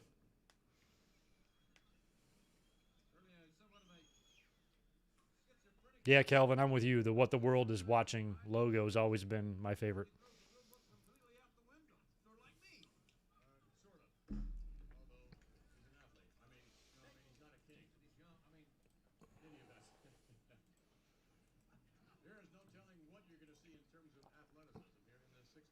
I like, man, Vince trying to call some sort of fucking lucha match has got to be the funniest damn thing.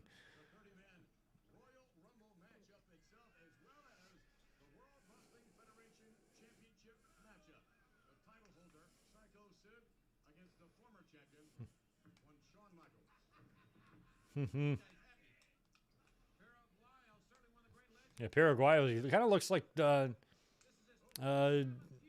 Strongbow a little bit.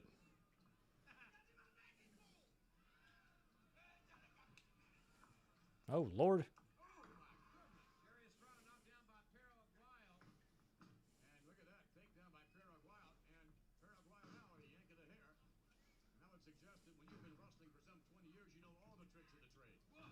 I mean, San Antonio crowd should be at least somewhat kind of familiar with what's going on here, but WWE, I remember when this whole thing was going down, because WCW on Nitro, we were getting those kick-ass cruiserweight matches, but AAA did not have the talent that was going to be able to accentuate WWE's roster enough to compete. It was a different style. They weren't going to be getting Rey Mysterios and Psychosises and shit. They were going to be getting Paraguayo and guys like that.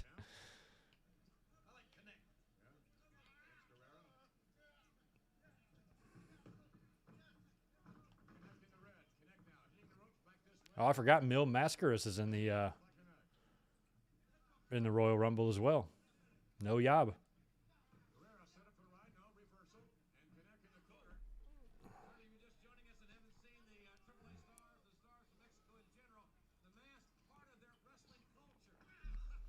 No, I don't think Piper's the first that did double duty. I think a lot of people on that show did double duty, but I think they might have done double duty in 91. But I'm not completely sure. I think double duty was in 91 as well. I don't recall the undercard there, but part of me thinks that it might have been. Oh my God, did he just try to do the crane kick from the top rope?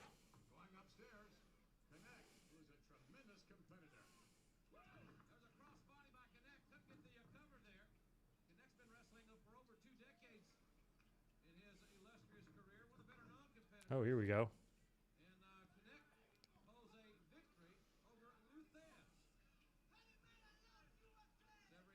I'm a man who loves the USA.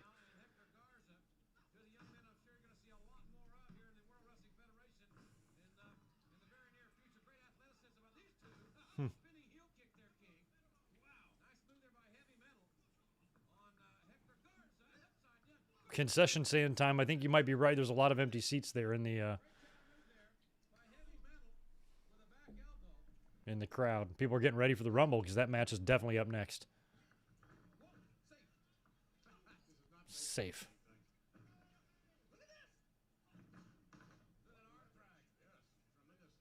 It's all good stuff. He's kind of like a bigger Paul London, sort of.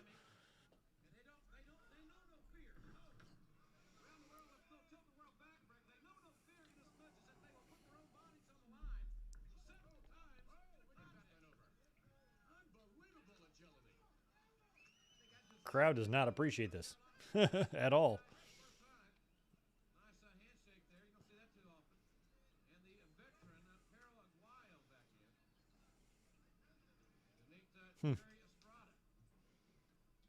Yep, another tag. The Puma. He looks like he's wearing Marty Jannetty's gear from Rumble 93. Doesn't he?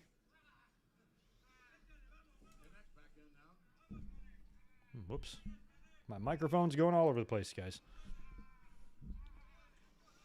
I know. Unfortunately, Ruben, I already grabbed a beer, so I don't have one to grab. I can grab something else, though.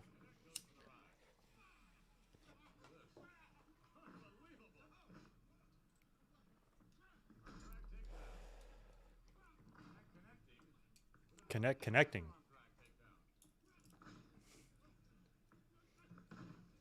I wish, you know how there was a bunch of Vianos? I wish there was a bunch of Connects, and there would be a Connect 4.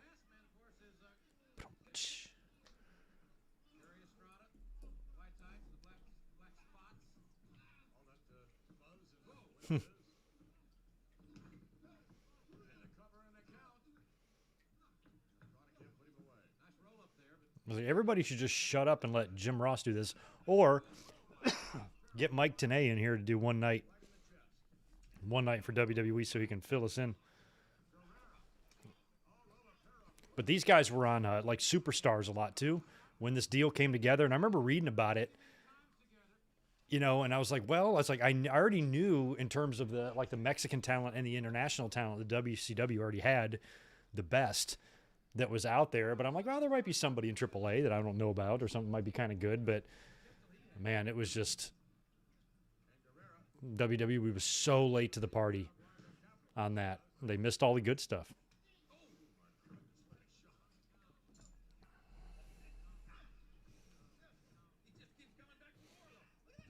Oh, you were drinking Dos Equis? I've got the old, reliable Stella.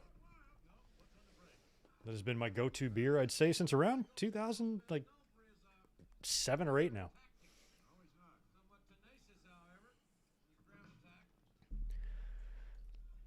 But I drink Dos Equis, too. I drink Red Stripe. Easy drinking shit when I'm just chilling casually. Otherwise, I'll drink something heavier. Oh. Yeah, heavy metal went down hard. I don't know how heavy metal you are if you're tying your shirt in a little bow around your belly button. I don't know if that really makes you heavy metal. It might make you more 80s aerobics. A little more Olivia Newton-John than Metallica, I think. But whatever. Whatever floats your boat. We don't judge here on this channel. You know what's funny, Clark, is that's one VHS, because I collect Coliseum videos. I need to get back into it and try to start rounding out my collection. Once I get motivated to start just going on eBay and getting addicted to that, I'll start picking up a bunch more, but I haven't bought any in a few. But every opportunity I've had to get a 97 Survivor Series, I won't buy it. It's just funny how I'm like that. It makes me feel uncomfortable to have it in my house. Even though I should have it for my collection, I have every other Survivor Series. I'm just missing that one. Like, I won't buy it. And it's a little bit more rare, I think. It's a touch more expensive, but if I needed it for my collection, I would buy it. It's just, I don't want that one. It's just funny. It's funny how I think. I remember when I bought WrestleMania 9, the Coliseum video, I didn't want to do it. I'm like, I don't want this thing in my house. But I had to.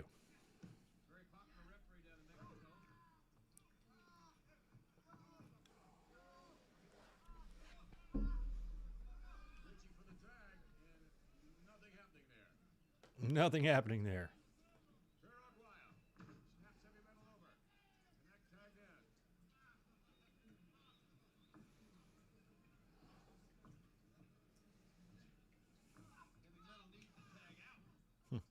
This whole match needs to tag out.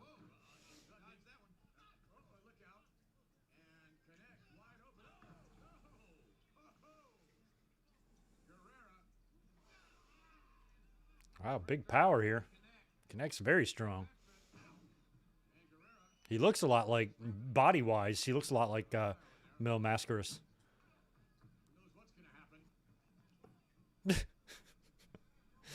I ain't gonna lie, this match is terrible.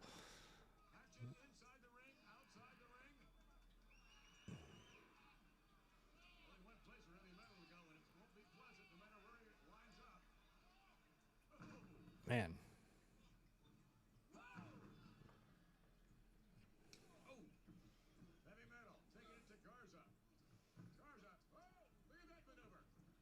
Oh, I don't know what he was trying to do there. That was awesome. Oh, Garza's way up top. Oh.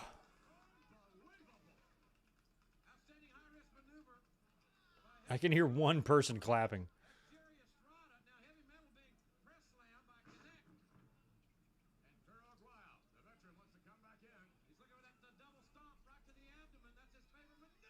Oh, the coup de Gracie.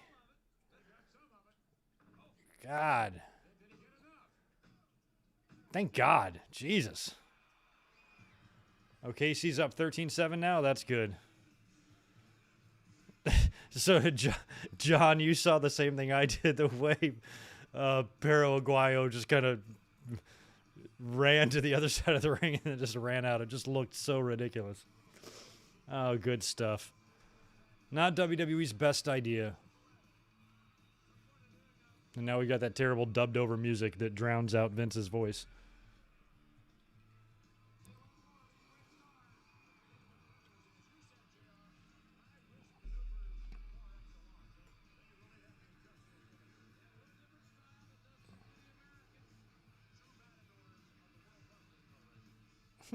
True mad. What are you talking about, Vince? God, he's an idiot. Well, I mean, what more can we say? Like King said earlier, I will agree with one thing he said. The talking's almost over. It's almost time for those two guys to get in the ring and settle it one way. Why do they have little American flags on there? Tell me what you think Sid meant by the apology. He's already come out here and apologized. He's planning on doing damage. I don't think any of us are safe. We invite you, by the way, ladies and gentlemen, to join us on February 16. We will emanate on pay-per-view as only the Chattanooga, Final Four. They don't have it named yet. It's just in your house right now. I guess if they called it Final Four now, you'd be like, why the hell is it called Final Four?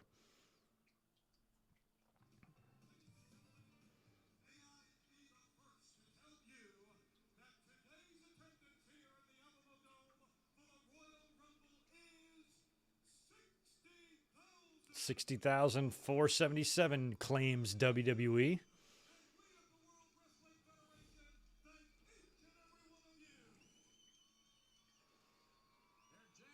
Nice.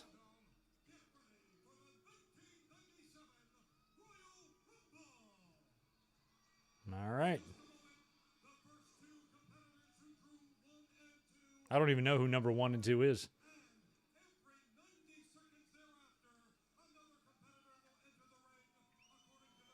Wow, somebody drew the Royal Rumble logo. That's cool.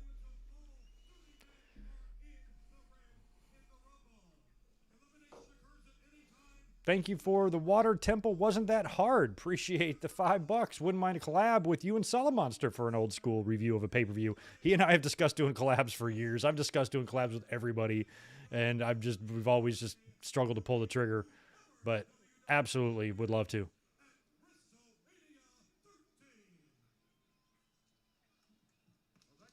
All right, we get fireworks before the Rumble even happens.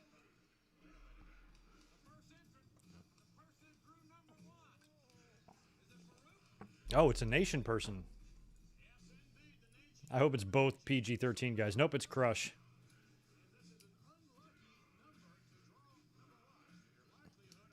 Brian Adams. Back in the summer of '69. Wrong Brian Adams. Oh, he got yelled at by Farooq. You better be out there doing what you're supposed to do before you get yelled at again.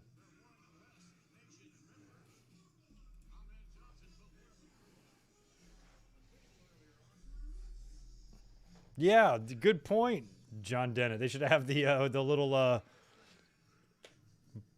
Quebec flags on the Rougeau's table. They're all American boys.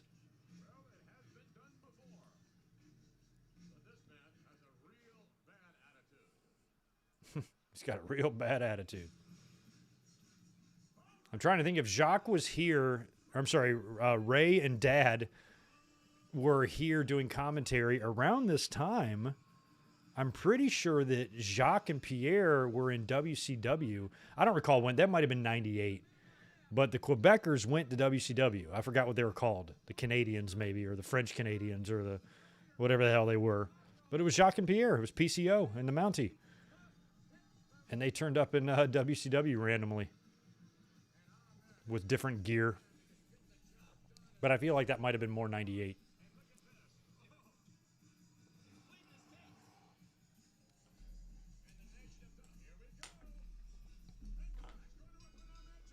Crush and Ahmed. I feel like we already saw this kind of.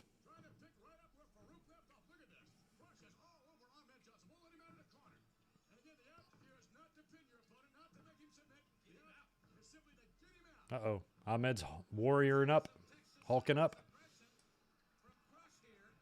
I remember the year before at the Rumble, the next night on Raw was when Vince made the announcement of Warrior coming back.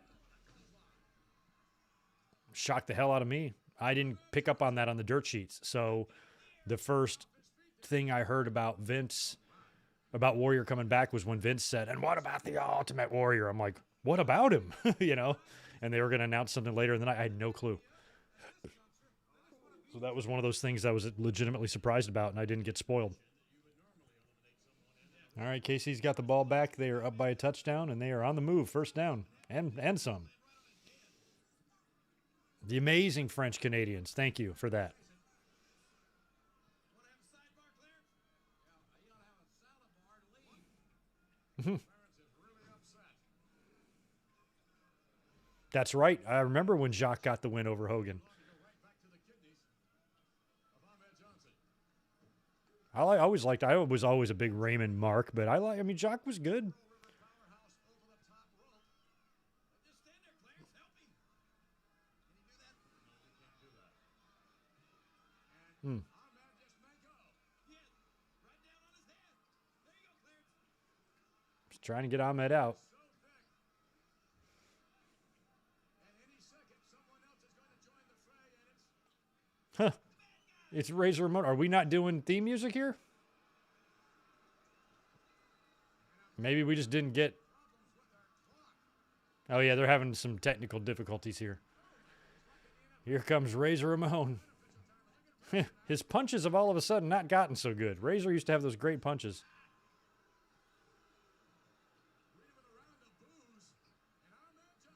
There he goes. And he just, Bogner had just passed away a couple years ago. That sucks that Razor didn't last long. God, what is with Ahmed and his wedgies, man? You need to do something about that, son. Or start wearing long trunks.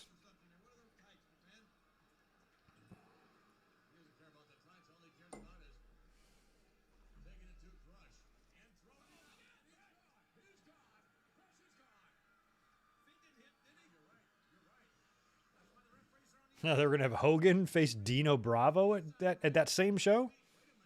Oh, you mean probably back in the day. Yeah, probably. Oh, Ahmed's leaving. He just... Well, that's weird. I don't even recall how that all went down. Oh, no. Oh, this is more dubbed over music, I think. This is not Don't Go Messing with a Country Boy.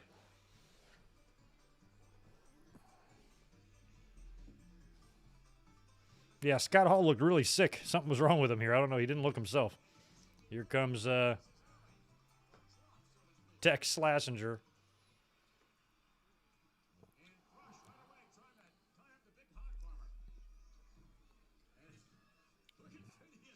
Phineas, where's your arm? There it is.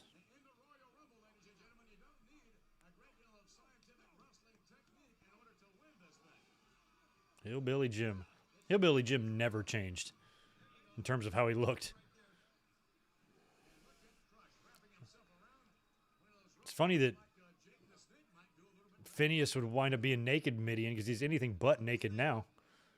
He's the most clothed you could be.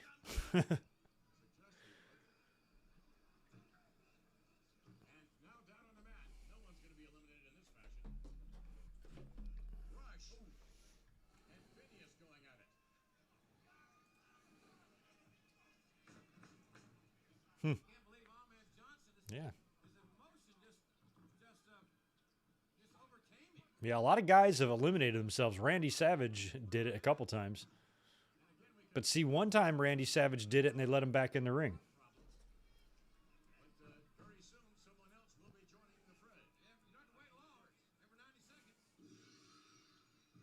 Oh, Austin already? So we have no timer. We have no clock. They haven't gotten that shit figured out yet.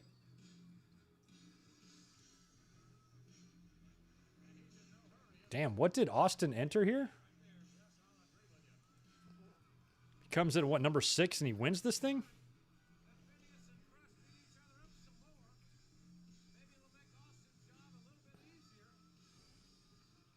Uh-oh, Austin almost didn't get his jacket off.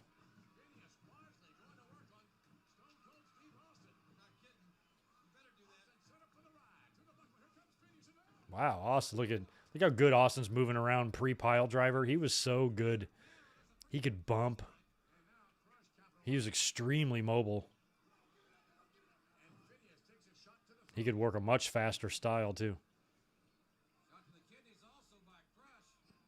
But 8 months later, that would all change. That good-natured yet somewhat simple Razorback, somewhat simple. He's being kind. Well, he's not exactly the brains of the outfit.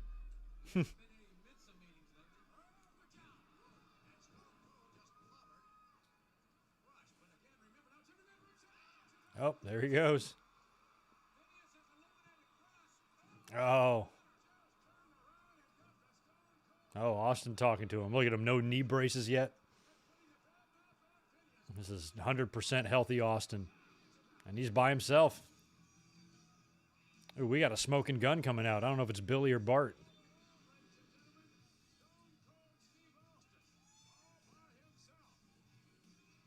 Which smoking gun is it? Oh, it's Bart. Here comes Randy Orton. Here we go. This is Bart Gunn, a southpaw, hammering away on Stone Cold Steve Austin. Gunn now setting him up. No reversal coming off the rough end. Bart was such a big boy. Oh, he tried to like famouser him and it didn't look very good. The facial area of Stone Cold into the mat. Bart now. Oh, Bart, look at that. Oh, Bart hung on. Oh, and he's gone just like that. Poor Bart. Oh, he's doing push-ups. I love it.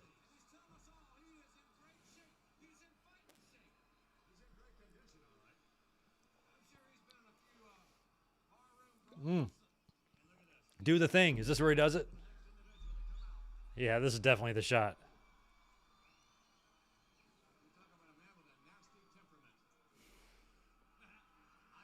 I fucking love that. If I ever talk about this show ever, this will never not be my thumbnail. No matter what.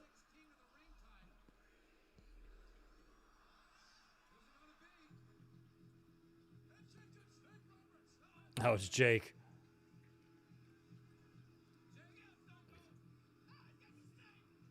Look at Austin. He's praying in the ring. Austin's such a troll. I love him. It's like, bring it, Jake. Oh, you decided to take your shirt off now. That's lovely. That's just what the fans need. It's a fake snake. It's not even moving. Look at Jake. Look at King of the Ring 96 revisited here. And Jake the Snake, the reason for the t-shirt.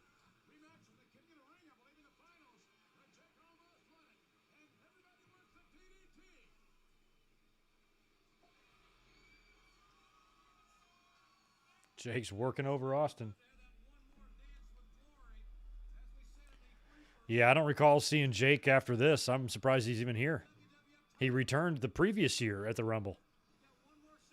I remember that being strange. I remember the night on after the Rumble, I'm like, am I really gonna have Jake the Snake Roberts and Ultimate Warrior in the WWE again? But we did.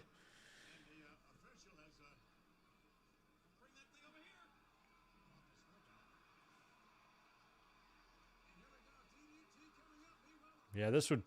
I wonder what Jake's last actual match is in WWE, if it's really this. Oh, and the British Bulldog. How about this? And there goes Jake. Oh, wow. Bulldog and Austin. This would get a lot nastier in upcoming months. Hart Foundation hadn't even reformed yet.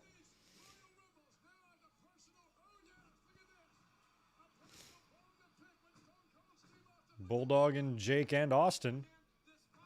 That's a whole lot of 1992 WCW going on right there. Or 93, I should say. Maybe Jake was gone by 93.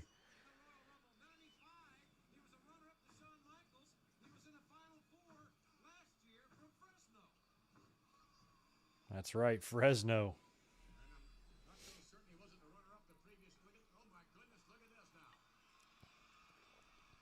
No, Vince, he wasn't the runner-up in the previous years.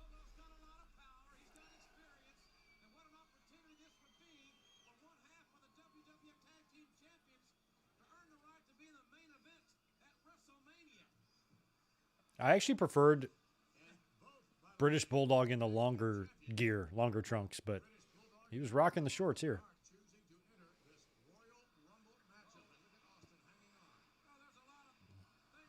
Davey here would have only been, what, 34 years old? Austin probably would have been 34 at this time. 34 is a prime age for wrestling. Oh, that's Piroth.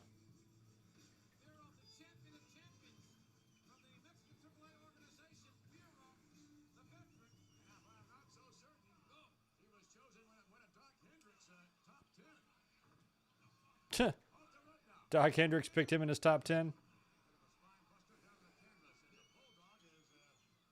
Well, Doc Hendricks is dumb.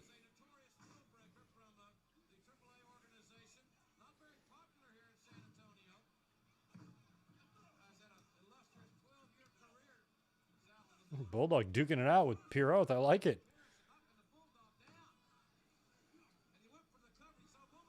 He went for the cover.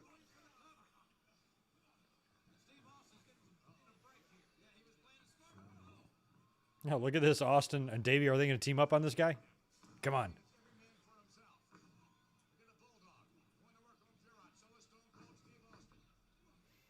Now, I know Austin goes on a run here where he eliminates a ton of dudes.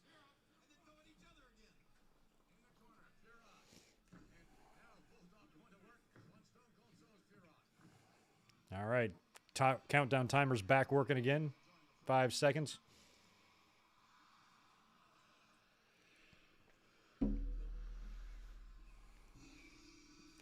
Oh, this has got to be the Sultan. It is. And Iron Sheik is with him, baby. Oh, yeah, where's Mr. Backlund?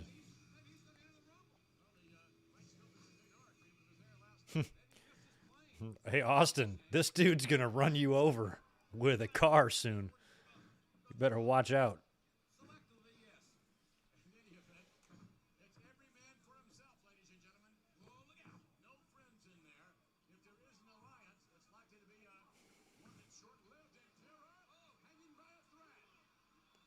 Props to the Sultan for taking precautions against COVID.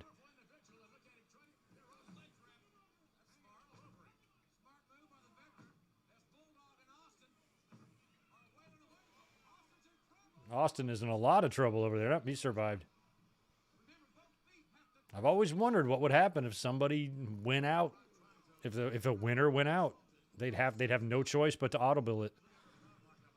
Like if the winner went out by accident.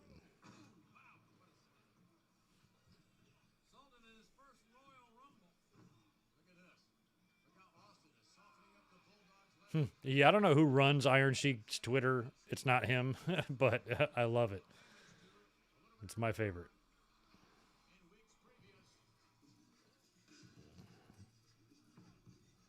This is one of those AAA guys for sure.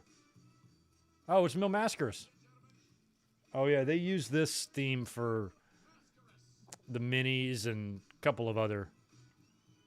This is like the Mexican version of Kurt Angle's theme. Like they used Kurt Angle's American theme for so many guys like Mark Henry and The Patriot. And they used that theme for at least 2 other guys. They would do the same thing with the Orient Express. The Japanese theme would be used for them and Bull Nakano and anybody Japanese. It's they had like a theme for each country. They really did.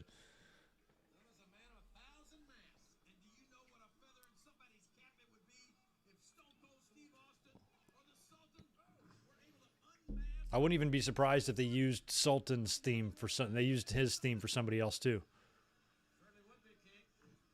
Maybe for like Tiger Ali Singh or something. What do they use for him?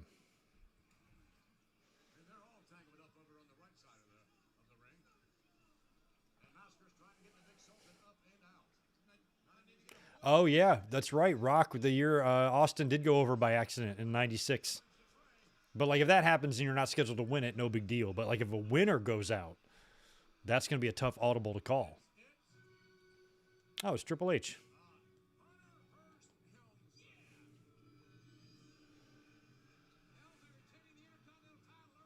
So we got Helmsley, Austin, Davey, Mil Mascaras, Sultan, and Piroth all in the ring.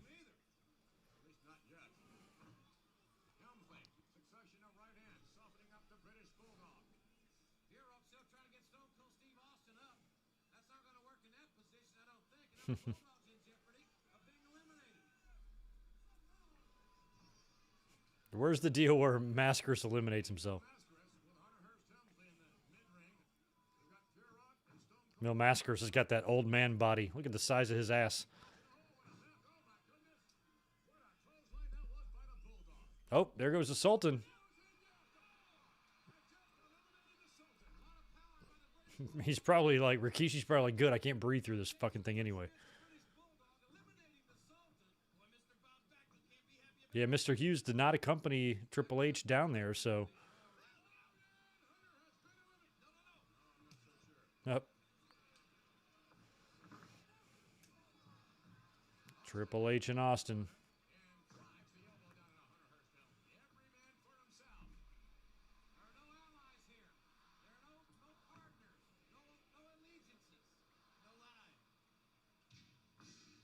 Ah, here comes Owen. All the theme music sounded just different tonight because of the acoustics.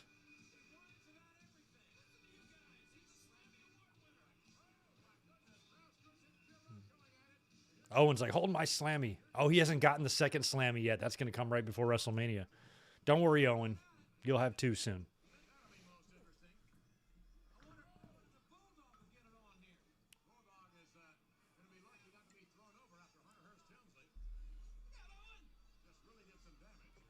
Owen and Austin.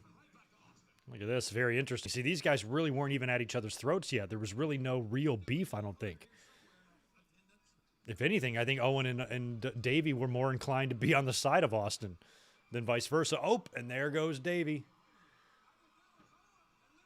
Oh, Owen's going to act all surprised. All right, I need another beer while Owen pleads his case. It's okay. British Bulldog eliminated Owen like the year before, or 2 years before. He got me out. He got me out.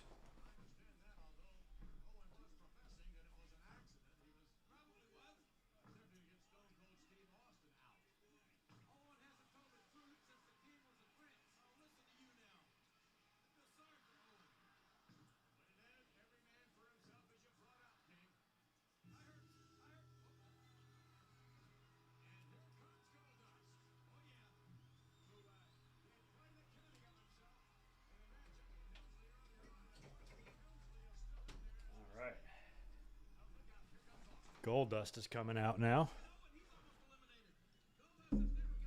So Mil Mascaris is not out yet, but I think he's about to be because that's the corner that he eliminates himself in.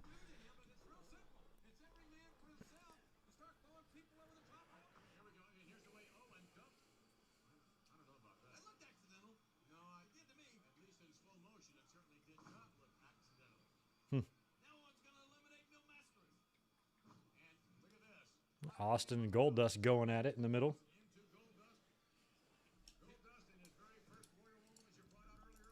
That's right. Goldust hadn't been in a Rumble yet.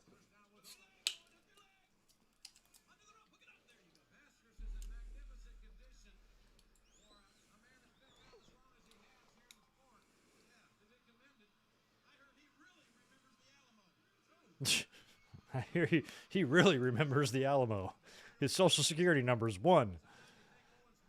Sometimes Lawler's jokes are like mildly funny.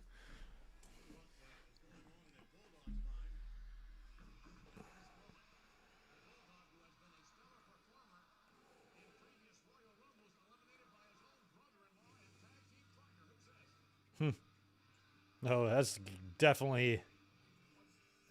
Oh, see, I couldn't even tell who that was. See, where he did have a mask on.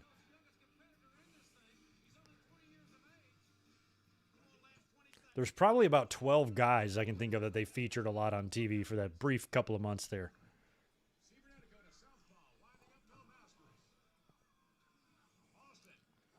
Vince loves it when people are a southpaw.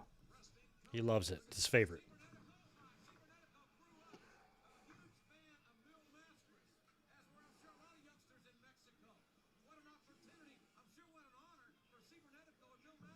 See, yeah, Cibernetico getting his ass kicked by his idol.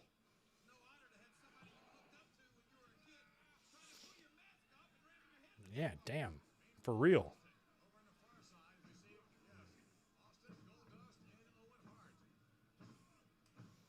Yeah, it is odd that Marlena did come out there with Goldust, but no Hughes for Hunter.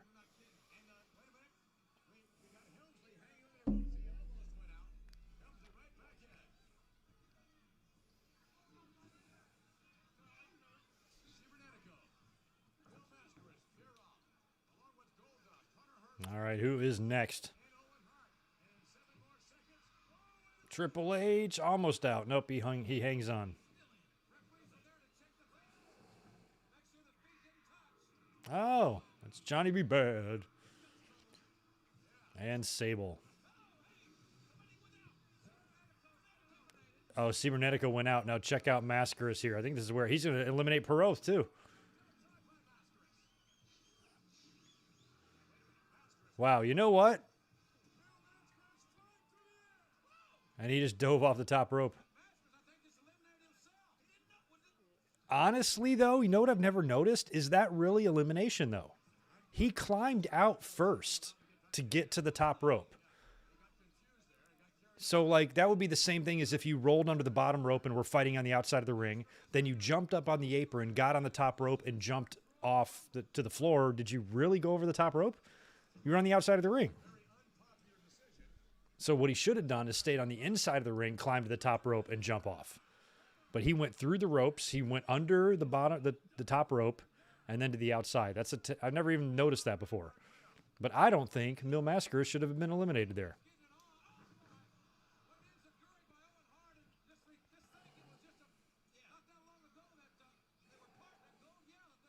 No, they fired Hughes on his way back to the locker room. They had his check waiting for him when he came through. Gorilla. Here. Gorilla probably gave it to him.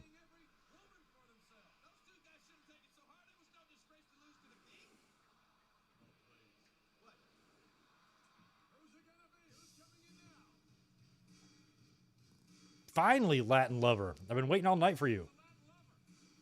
I'm waiting all night for the Latin Lover. Huh. That music that Latin Lover just came out to is the Royal Rumble theme. Okay, so this is what's so ridiculous. I'm pretty sure that the music we just heard for Latin Lover is the theme that WWE edited out of the beginning of this show when it opened up on Peacock. Help me out. I think I'm right about that. That's insane. I can find out myself after this. I can pull up my own version of this, but my God, this company sometimes.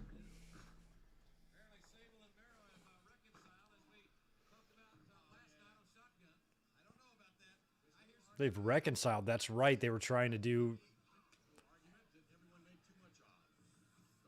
Yeah, this was back in the Shotgun Saturday Night days. So they were running the bars. They were running the nightclubs for Shotgun.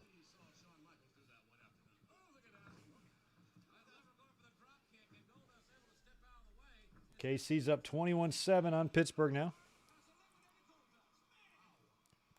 Goldust is gone.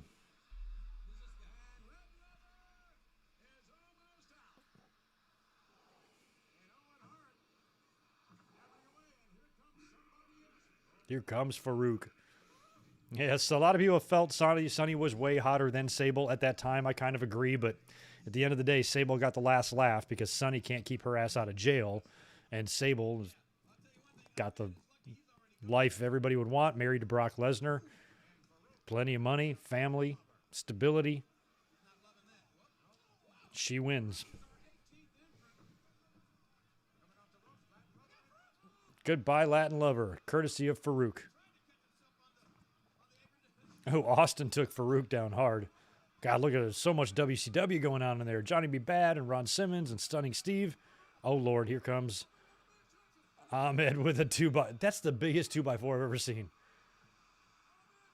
He's just wailing. Look at the crowd, loving it. Farooq eliminated.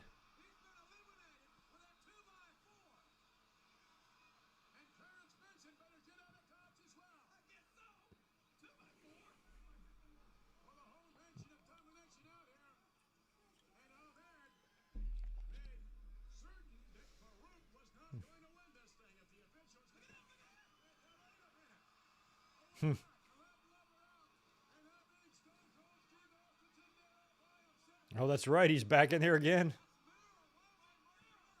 Everybody got eliminated. Farooq, Mero, everybody. Oh, and his old pal, Savio.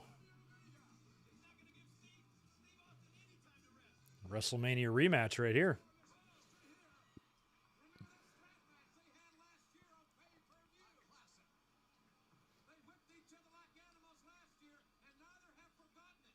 They whipped each other. Yeah, that's right. The strap match that led to Ted DiBiase going to WCW.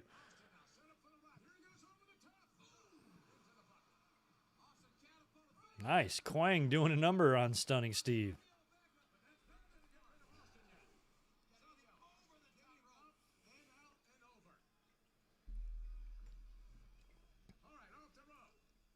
Savio going.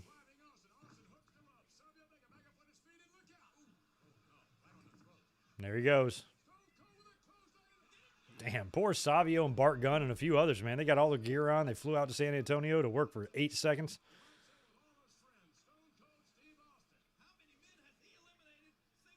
He's calling for more. And I know at some point Brett comes, and that's fucking awesome.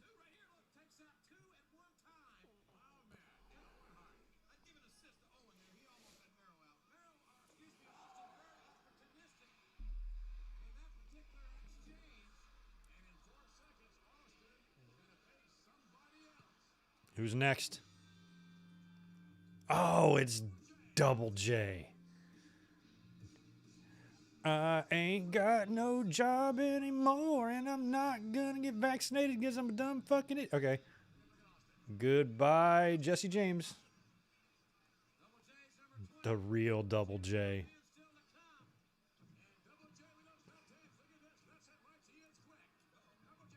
He kind of looks like... Oh, look at him. Oh, my God.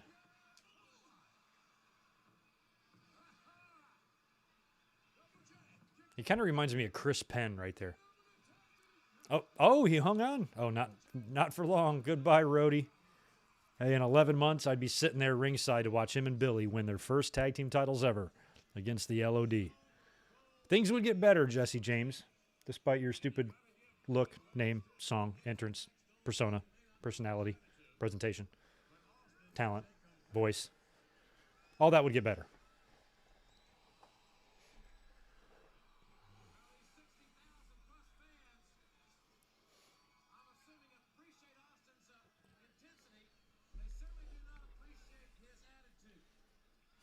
Yeah, the real Double J was in WCW, but the real Double J would be headed back. Right before the screw job, Jeff Jarrett would come back.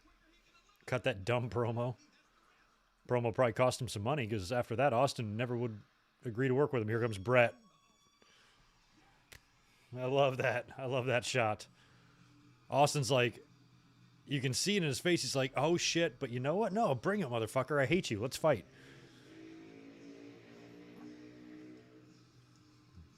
I was ready for this. You knew they had to set up for that. I remember watching, thinking as soon as Austin was in the ring by himself, I'm like, Brett's got to come out. Just didn't know when it was going to be. Crowd is loving this. Even Shawn Michaels' parents are loving this.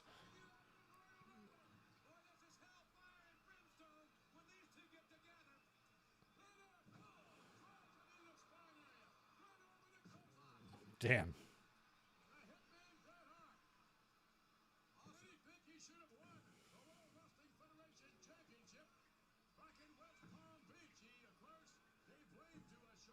That's right. He came up short against Sid at the In Your House.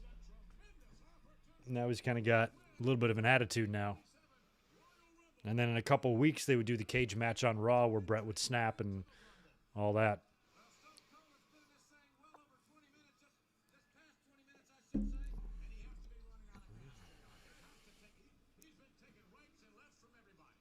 Rights and lefts. Boy, Brett's just kicking the shit out of Austin for the last 2 minutes.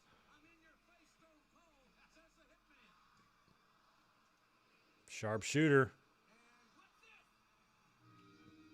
Oh, no.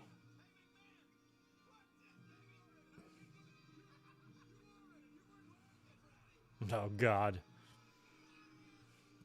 Lawler. That guy yelling at At Lawler, that's one of Shawn Michaels' friends. He's been on some of their DVDs.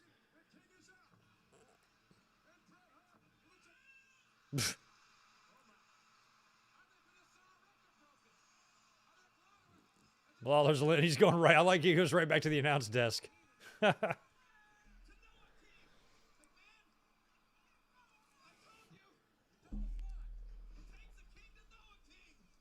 They're trying to play it off like Lawler doesn't remember what just happened. You were just in the ring. Hello, King. Why your jacket all twisted and His jacket's a mess. you had enough time? You He bummed pretty good over the top rope, though, for somebody who's been sitting down on his ass all night. ladies and gentlemen. 24 minutes for Austin. Didn't stretch, you know. Lawler didn't do anything. Lower abdomen. This is so very, very personal. And Bret Hart I don't think Lawler is the fastest because he did. Brett punched him once. I think the fastest might still be Santino Marella. he shouldn't have even been in this matchup. That's what I just said. Not because he should be the champion, it's because he shouldn't even be in the WWF. The jerk. He's a jerk.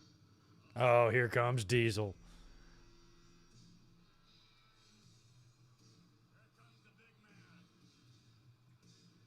Here comes the big man. So weird hearing that music.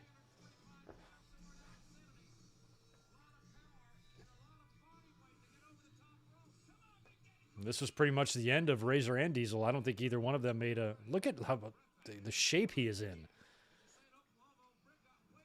Look at Isaac Yankem and Brett going at it. That's kind of interesting. Brett's had feuds with this guy, but not... That's so bizarre when you think about that. Like, technically, Brett's feuded with this guy twice, if you think about it. Look at that upper body development.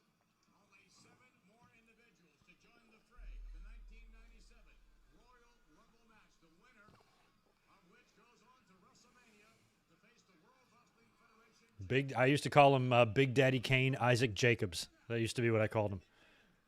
And the hitman Bret Hart coming over to help. Oh, and look at the eyes by Austin. Causing some separation there. Look at Austin and Hart. Like 2 pit bulldogs going right back at it. Trying to take a bite out I mean, he's enormous. Look at the size of fucking Kane over there.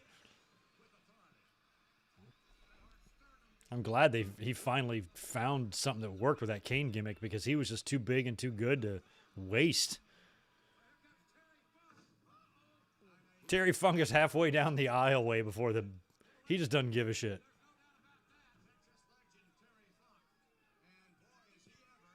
Middle-aged and crazy. I mean, technically that would apply to me too. I ain't normal, and I'm middle-aged. this man. We saw Austin and Funk get it on last night on Shotgun. And Oh, wow. Austin and Funk on Shotgun. I remember that. Funk was rather outspoken last evening. Hard to say the least. For which we apologize for. Funk and Austin. Meanwhile, over on the other side, Big Daddy Cool Diesel almost had Bret Hart. This picture looks fuzzy or pixely or something. Did y'all's change on you, or is it just mine? Just looked a little weird for a minute there.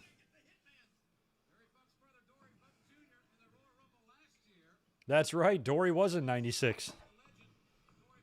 And I think Dickie Murdoch was in 95.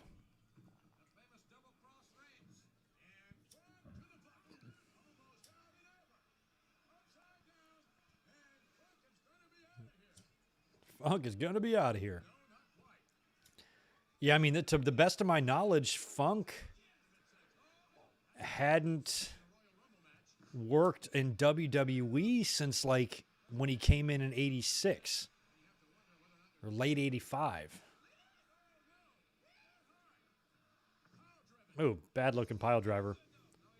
And Terry Funk would work with Brett when he would have his, like, retirement match thing near the end of 97 when Brett was still champ, right before the screw job.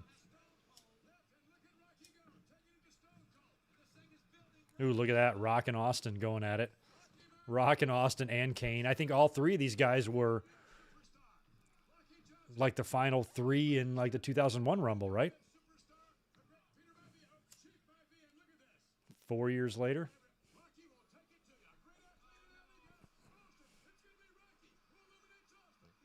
It's going to be Rocky. Quite an array of legends in there from a lot of different generations. Pretty cool.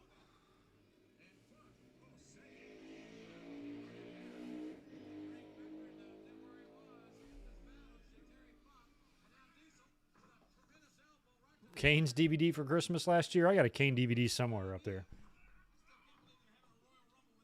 I'll never find it.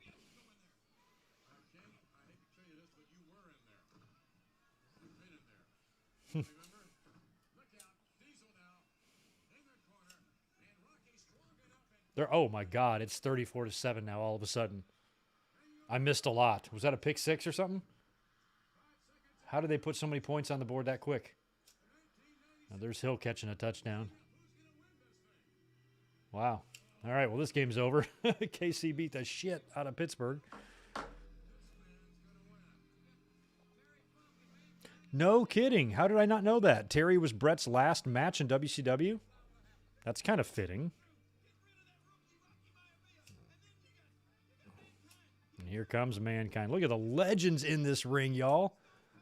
Just don't pause it, but just appreciate who you got in there. Kane, Funk, Rock, Brett, Austin, and Cactus. Holy Jesus.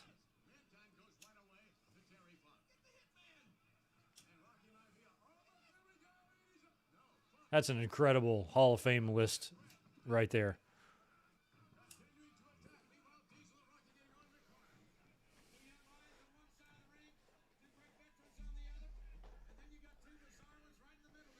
Quentin Brockington, hey, good mic work. Sorry I'm late.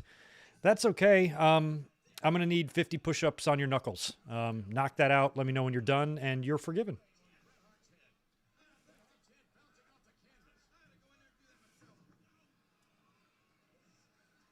Yeah, I have no idea who Brett's real opponent was in WCW, final opponent. Google isn't entirely accessible at the moment.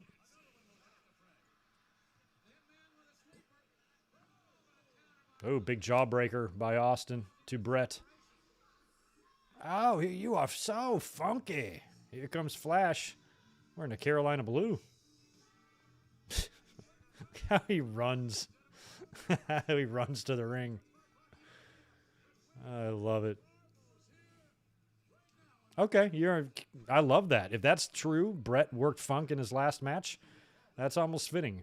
Because when Funk intended to retire, you know, the first of 68 times he retired, he worked with Brett in 97. Was featured on Beyond the Mat, the whole deal. Dennis Stamp wasn't booked. But that trampoline kept him in shape.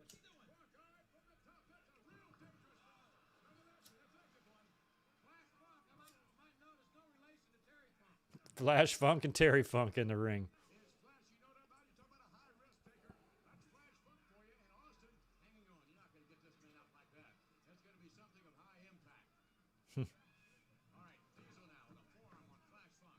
Some interesting talent in the ring. My God.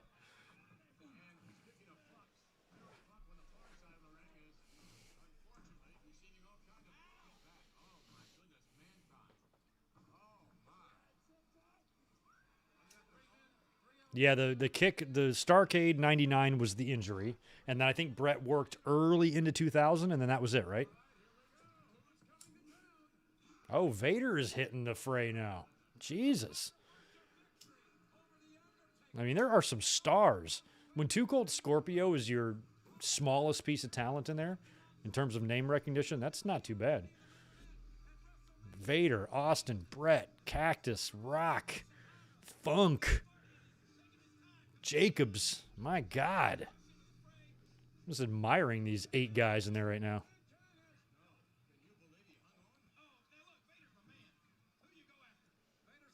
And in this match, I believe only one of them has passed away. That's kind of a good stat.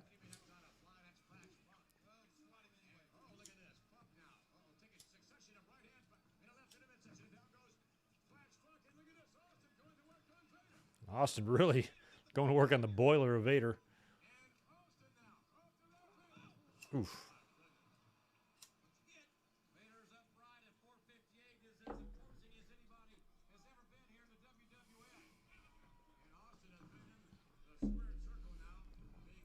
That's right. Taker is still to come as well. He might be the last guy in this. He might be the final entrant. Lawler goes, I'm going to enter this thing next year.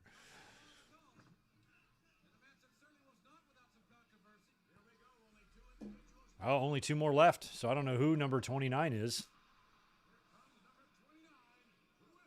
Who is it? Billy Gunn? Have we seen Billy Gunn yet? Oh, God. Here comes Henry O. Godwin with this. Why are they dubbing Hillbilly Jim's music? It makes no sense to me.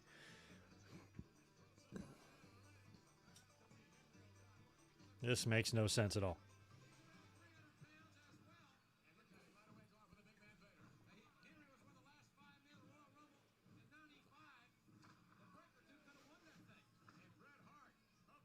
Ooh.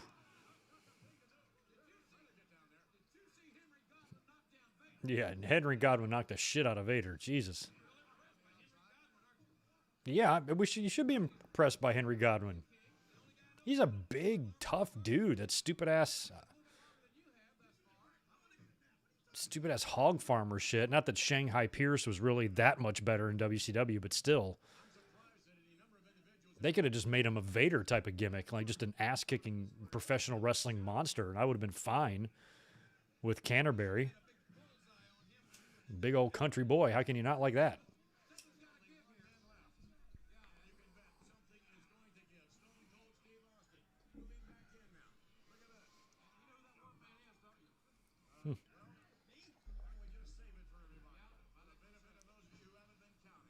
For the benefit of those who haven't been counting or who have flash photography.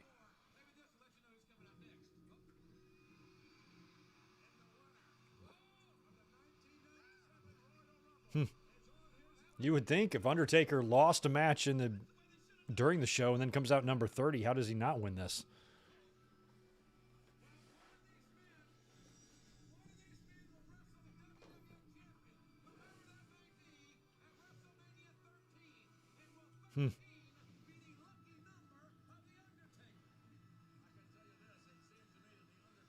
All right, so this is a pretty good final, I guess, 10 or so in here. We got New Diesel, we got Henry Godwin, we got Cactus and Funk have not stopped going at it since they both got there. Brett is in there, Rock is in there, Vader's in there, Taker's in there, Too Cold, and Austin. Hillbilly on the outside of the ring. And a referee or two.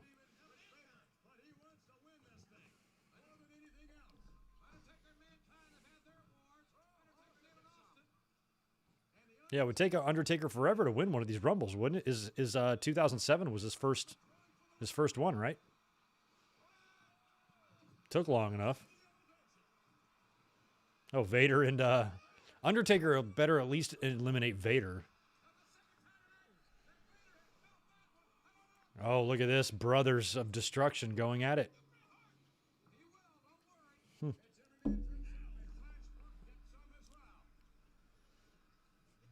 Kind of cool to see Undertaker and Kane going at it a little bit.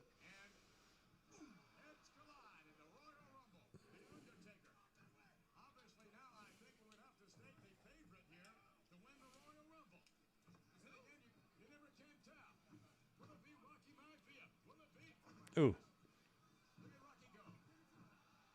Oh. Goodbye, Funky Flash. I think Vader gave him basically a fall-away slam type of deal over the top rope. God, Rocky has still got that Chia Pet hair, doesn't he?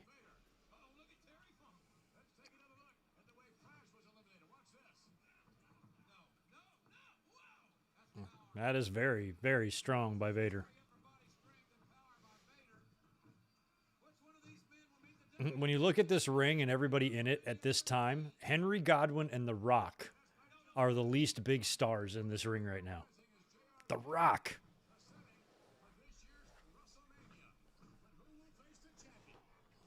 I mean, Foley was higher up on the card than The Rock. He would actually beat him a couple months later in Richmond at In Your House.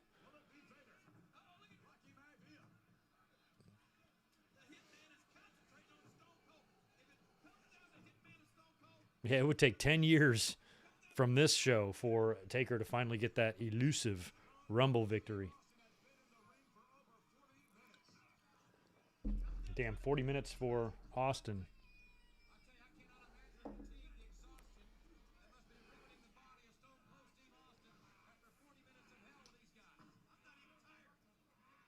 The King has got amnesia. Oh, Rock going after Brett. Austin saves Brett from the Rock.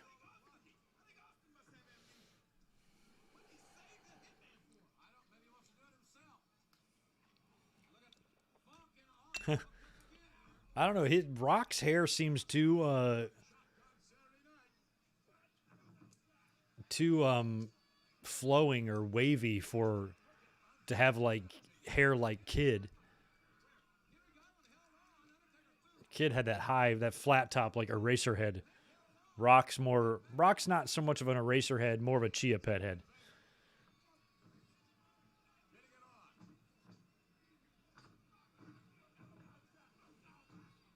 As a matter of fact, if you look at Rock from that angle, his hair kind of looks like something that would almost be in style today. Because everybody's got that shaved on the shit going on and all the hair up top. He's kind of rocking that. He kind of looks like Cash Wheeler a little bit.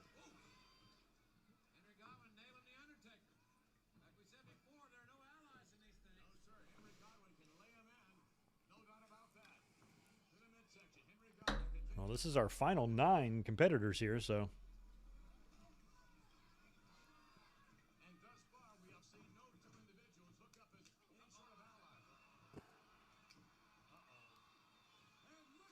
Goodbye, Henry Godwin.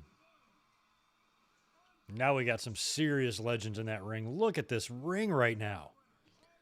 This has to be the best final 8 of all time in any Royal Rumble. I'm saying it right now. No matter what year you look at, you're never going to find a Rumble where the final 8, all of them are not only Hall of Famers, but like first ballot Hall of Famers. Even in 92, I don't think the final 8 was this impressive.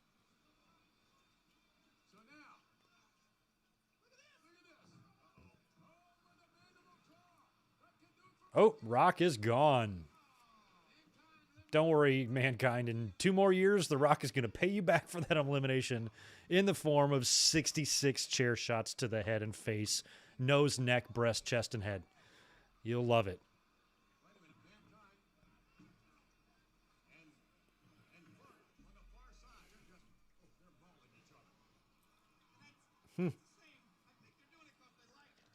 Funk teeter-tottering with Mankind over there. Oh, wow. Neither one of them got eliminated. I'm glad nothing's going to explode in this match. They were about, I guess, what, maybe 2 years removed from that exploding death match shit. And there goes Funk.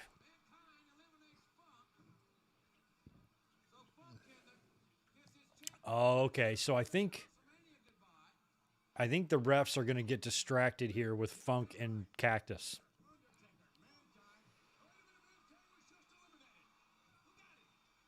And I think that's when Brett is going to eliminate Austin. See, look. Both referees.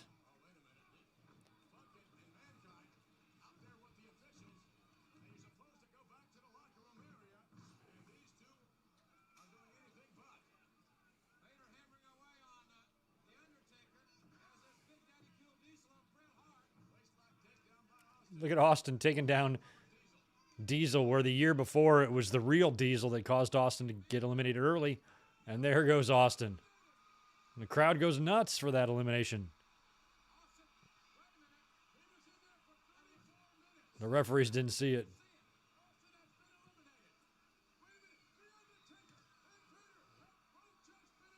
And he just sent Taker and Vader over. Brett's in the ring all by himself. Brett's the winner.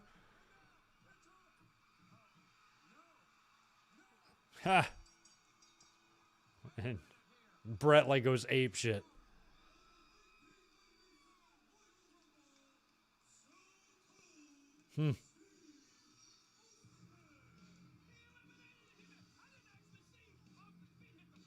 I didn't see Austin's feet hit the floor. Austin's smart. He gets the hell out of there. Oh, he is pissed off. This is before Brett is building up that snap that he would have on Raw. He was getting angrier and angrier, if you noticed. After In Your House, when he lost to Sid, he beat the shit out of Shawn. You know, here he's yanking on referees, and I think he does something to Vince, and then finally it boils over on Raw, and he goes nuts and can't take it anymore.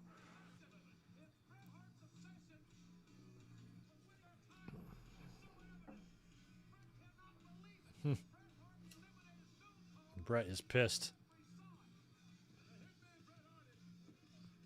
Look at him grabbing Vince. Vince looks legit surprised. Like, what are you doing?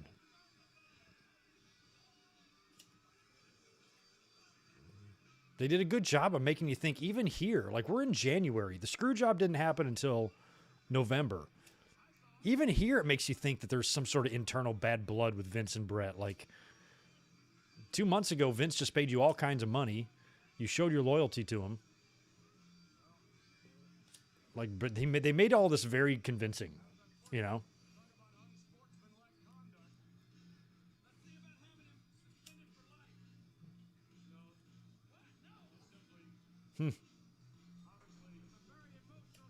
Yeah, Brett's just emotional. It's all good. And he looks legitimately mad, does he not? Like, God damn it, I want to win the title. I mean, as a Bret Hart fan, I was pretty not happy about this, but look here, he's eliminated completely.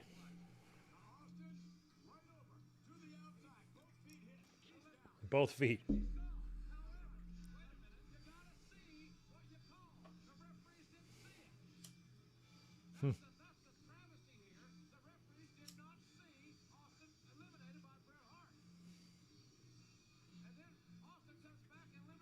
How many years have we had a wonky finish? 93, and then here, you know, kind of 95 too with the foot thing. We had the false winner announced. And then here, and then in 99, Vince would win in that crazy-ass way.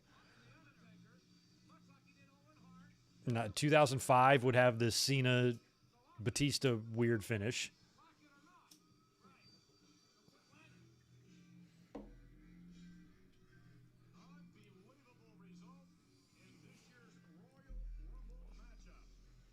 All right, Austin wins. You want to talk championships, ladies and gentlemen, you have to be talking about the World Wrestling Federation Championship in a match I'm sure Bret Hart wishes he were in at this year's WrestleMania, and apparently it just won't happen. Bret Hart wishes he was in that match, but that ain't going to happen. Damn, Vince. Yeah, I catch the score here, Tatanani, 35-14. And, oh, wow. Kansas City's about to score again. Oh, they're going to get a field goal minimum out of this.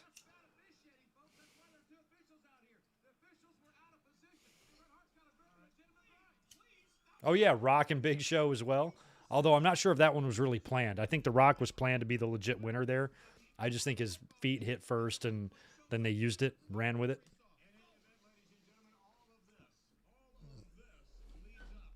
To the main event, Shawn Sid. Psycho Sid champion, Shawn Michaels the challenger.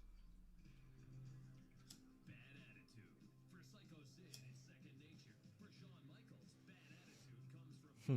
being provoked. Yeah, that did set up the Fatal 4-Way at WrestleMania, but the way it came out, I thought just basically based on the finish of the Royal Rumble 2000, that The Rock's feet just happened to hit, and they were like, oh, let's not ignore it, you know, and run with it. But, yeah, you got to wonder if they had that Fatal 4-Way planned out all the way back in January of 2000.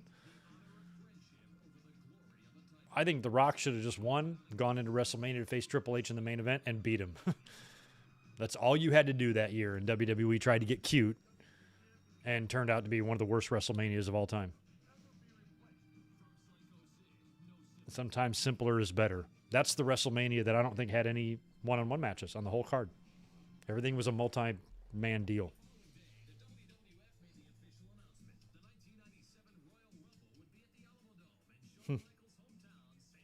They announced it the very next day.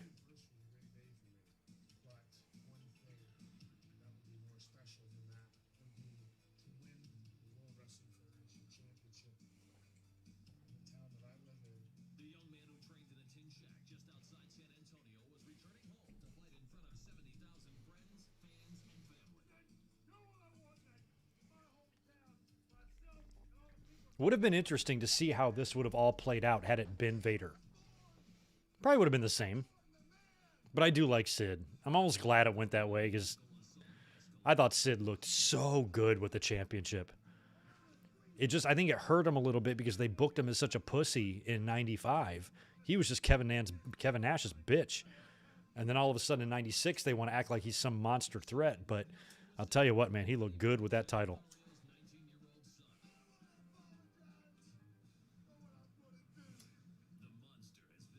Oh, yeah, Pete Lothario. I think he wanted to be a wrestler. I don't think Pete Lothario ever became one. Well, we're about to find out as this huge mammoth crowd, over 60,000, ladies and gentlemen, in the Alamo Dome. And earlier today, JR had an occasion on Superstars to speak to a flu-ridden, a weakened. Flu-ridden. It would be hard to work a match with the flu. Well, on one hand, Look at him. I'm wonderfully excited. On the other hand, I want to tell you that I'm extremely nervous. I don't want this flu to be any excuse for anybody because it doesn't matter how I feel right now. When it comes to crunch time, Shawn Michaels will be ready. Let's talk about how Sid reacts to being threatened. He attacked a 62-year-old man, a man that means a great deal to me. A man that means more to me than anybody else in this world, with the exception of my mother and my father. This would be the end of Lothario. Stuck up for his father just by mentioning the fact that a psycho should get out of line. He felt like he had to do something. Seeing Shawn do that, like, You know how Sid reacts to being threatened. on his hand back. When I used to have long hair, I used to do the same thing. I used to wear I want you to think about something. or keep my hair tie on my fingers. 71,000 It's funny seeing that on his hand. I'm like, holy shit, I used to do that. threatened. My guy across the ring from me, by I don't have that problem anymore, clearly. feel well. I don't look well. But believe me, Sid, I'm going to be good enough and I'll be better than you come tonight. So how am I going to feel come crunch time? I'm going to feel like the Heartbreak Kid. I'm going to feel like San Antonio's own. I'm going to feel like the man that can bring Psycho Sid down. I'm going to feel like the World Wrestling Federation champion when all this is over with, whether you like it or not. All right, here comes Shawn. Look at those mirrors on his gear. Chris Ludecki, thanks for that $5, dude. Looking back, this is a real creative ending, and they really played into Brett's heel turn and helped indirectly build the I Quit match. They did, because the next night on Raw, he would come out and quit, remember? He would say, I quit, or whatever, and then Gorilla would have to entice him back with the Final Four proposal. But yeah, that's kind of where it all started, was here. You're right. Terry Runnels and the Cat was the only one-on-one match at that year's Mania. Wow. That was terrible times. That must be a very long walk. What's he thinking about right now? How fast is his heartbeat? Yeah, Shawn really hadn't worn a cowboy hat to the ring yet. He kept wearing his village person hat.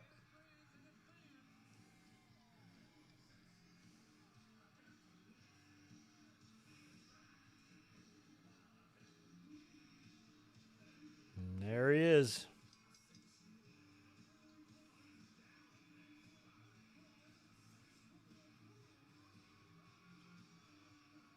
Shawn looked good despite being under the weather. I don't think that was a storyline. I think he was legit sick for this. You know, Shawn had some moments of he wouldn't want to drop the title, but if he was going to win the title, he was going to make sure he was there.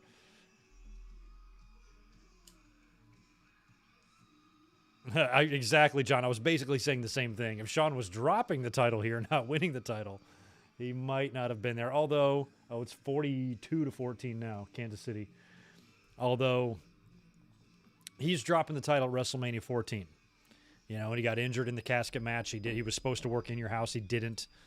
And, you know, he went to WrestleMania 14 and he worked a match with Steve, you know, despite not really, shouldn't have really been in the ring, and did it. So, and he was in a bad place then, you know, so for him to still do that, I thought was pretty cool.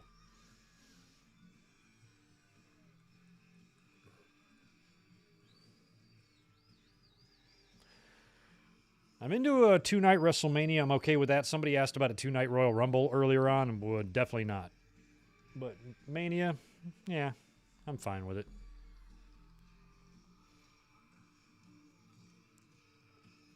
Yeah, despite this being in San Antonio, I mean, it's still WWE fans and a lot of, you know, people's view of wrestling was changing around this time. Bad guys were getting over.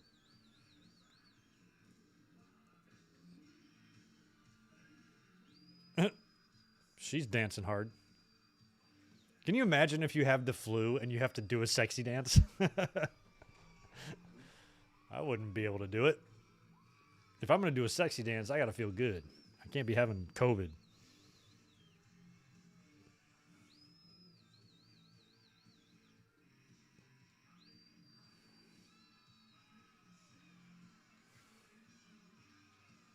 Well, Shawn's mom and dad are in the front row. Oh, look! Look at that. They're lowering Sid's firework thing. That's cool.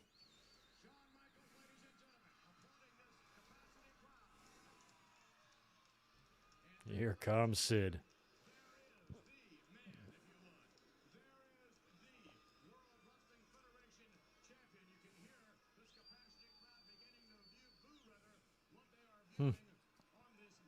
They try to get Sid as much heat as they possibly can with everything he did to Shawn and to Jose and to Jose's son, hoping that when they got to San Antonio, the crowd reactions would favor Shawn as much as possible. I love that they were calling Gorilla Gorilla way before Gorilla died. There's a little gorilla sign on the...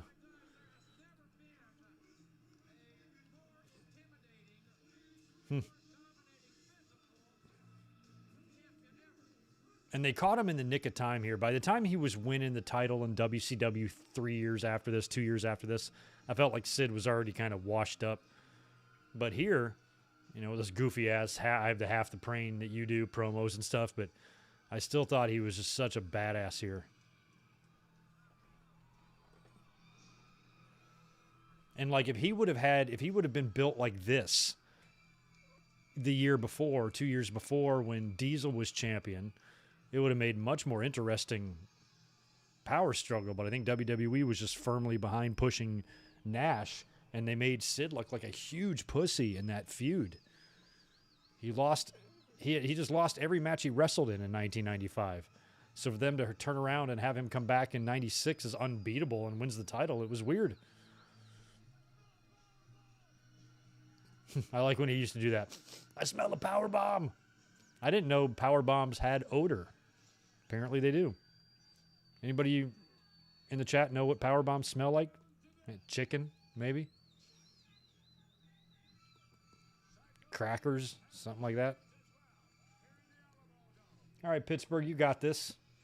Fucking 4 more touchdowns, you're right back in it.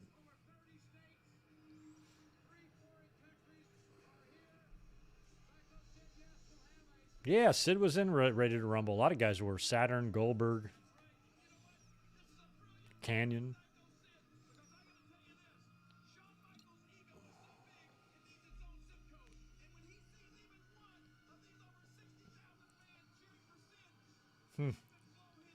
I loved the Sid in lights. I like this theme song, too. It was badass.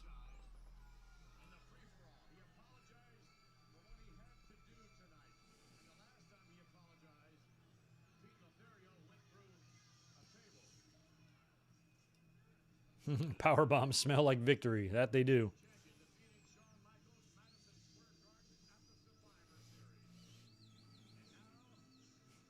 Yeah, Sid's entrance in the Garden was great because the MSG crowd's different, and they were loving them some badass Sid, and maybe not so much loving them some boy toy.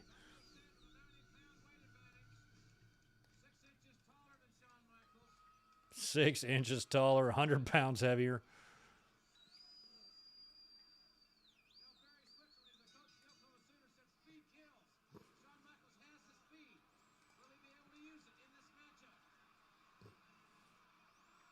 Sid, no matter what, he always wore that specific brand of elbow pad with the yellow thing on the back. It's the only one he ever wore. Sometimes I only thought he had one.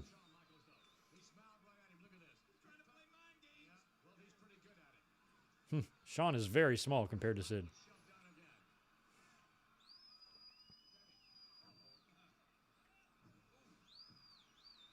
Sid's got long arms and long legs. He really... Machismo. Vince said the word machismo in this match, I remember, like 20 times. It was definitely a point he wanted to hammer home. Oh, there's Shawn's aggression. I was about to say, shouldn't you be way more pissed off at Sid? The way they did the stare down? I'm like, based on what happened at Survivor Series, you should be out for blood here, Shawn. The way Sid bumped his spread. Bit dramatic there, Sid. Ooh, Ben Roethlisberger coming up. Gimpy. Might be his final 11 minutes as a Steeler. Oh, I hope they don't have to pull him out. I hope he doesn't end his run as a Steeler with an injury.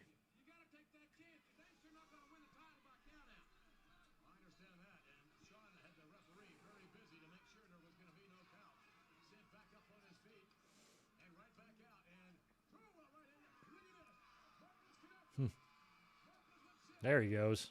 Oh, Pete Lothario's there in the front row, too.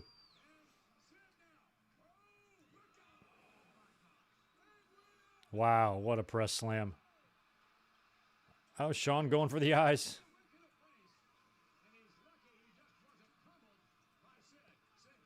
Could you imagine, like, going into a gym and just seeing Sid in there bouncing fucking 400 off his chest? Oof.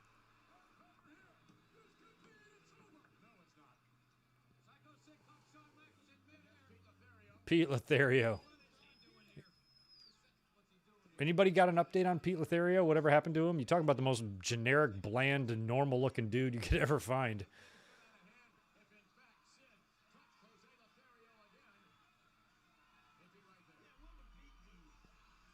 What will Pete do? Like, I like Shawn. This is the most vocal Shawn's parents have been. She's telling, that's so, I'm watching his parents. His mom was telling somebody to flip their sign around. Like, your sign's upside down, idiot.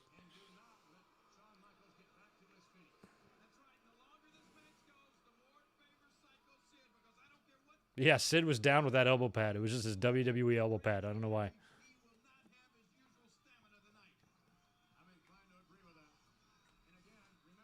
Yeah, Sid and Spivey and Undertaker and Spivey. They were both scary versions.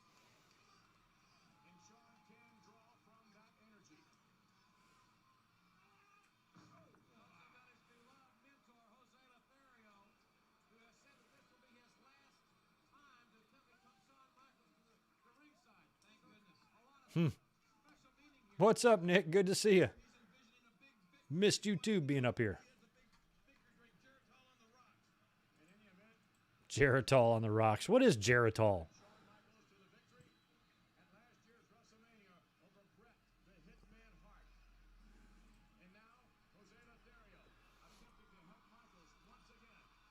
Come on, Shawn.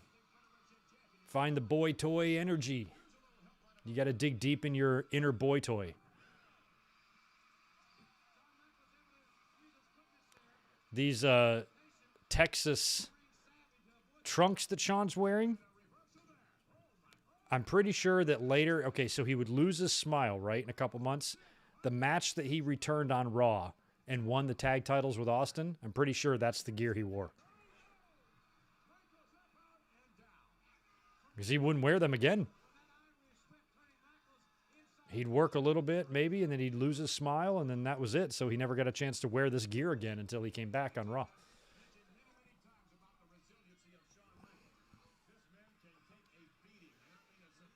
Oh, wow, Nick. Sorry to hear that. Yeah, COVID's been hitting my restaurants in my area, too. We've had it in our restaurant, but we haven't had to fully close yet. I actually have somebody with COVID in my house, and I tested negative, along with a few others, so we're okay here.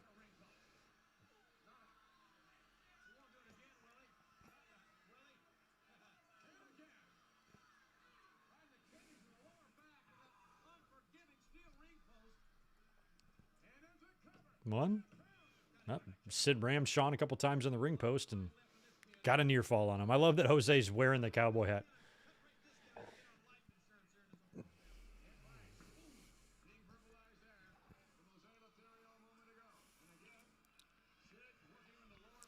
Yeah, and the skyscraper versions, you can. Spivey is such a badass in himself.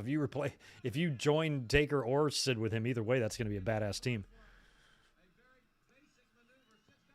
I've mentioned this about Spivey like 10 times, but if you've never heard the Danny Spivey, Adrian Adonis backstage fight story, research it. It's so gnarly. Spivey fucked him up.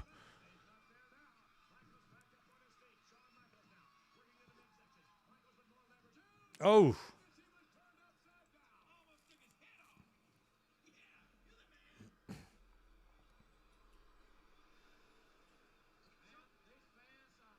Fans are booing Sid hard, and he's liking it. He's welcoming it, bringing it. I can't recall many people, even Hogan, who didn't have a look that I found as appealing as Sid. I mean, Sid's look is literally perfect to me. He's a big guy that still has like a Hogan-like physique, and that's just fucking insane.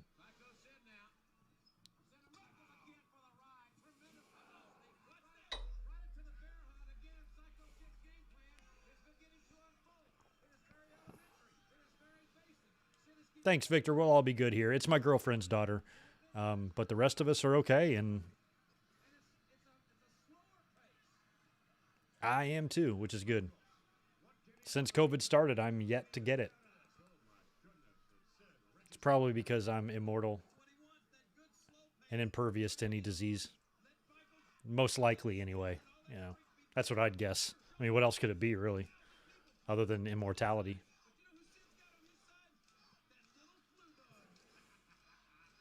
Yeah, if Shawn really did have the flu by this point, he would be extremely dehydrated, fucking vomiting. He'd be so nauseous, dizzy. He'd be clammy.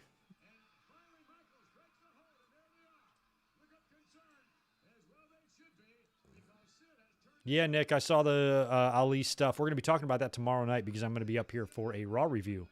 And we'll make it a full podcast. We'll catch up on a lot of that stuff we missed this week.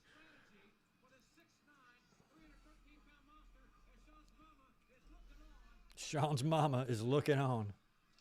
And she should be concerned, and notwithstanding this partisan crowd in San Antonio, I would suggest that Shawn Michaels is still the underdog. Michaels trying to work his way to the inside, break the leverage. Wow, atomic drop to Sid. That's how he got out of that bear hug? Never seen that used as a bear hug counter before. Especially somebody so much bigger than you.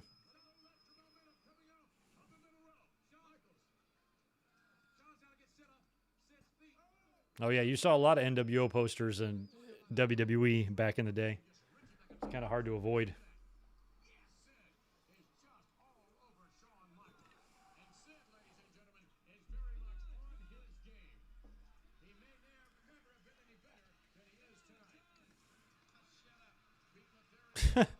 I like how Vince just or Lawler just had the more guts to just talk so much shit to Vince.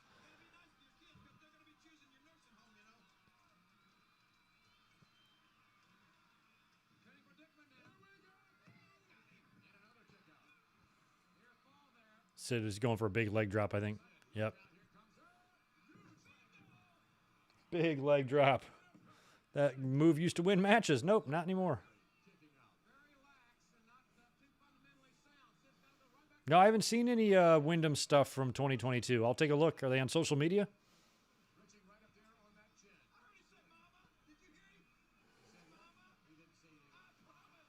Oh, that's good. I'm glad you had an easy run of it, Victor. I haven't even gotten my booster. My booster is scheduled for Thursday. I haven't gotten it yet. But I have avoided it. I've always thought that I just might not get it because the whole past year and a half at my job and stuff, I'm coming in at so much contact with people. Ooh, big body slam by Shawn. I just thought numbers-wise, statistically, I would have been exposed to it 100 times over by now. And I've not yet gotten it.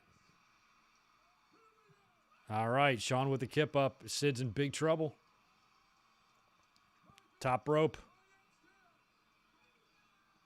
Oh, Sid's funny position there. I never noticed. Does Shawn hit the elbow left-handed?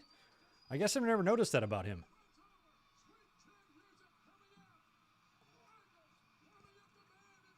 Oh, he caught him.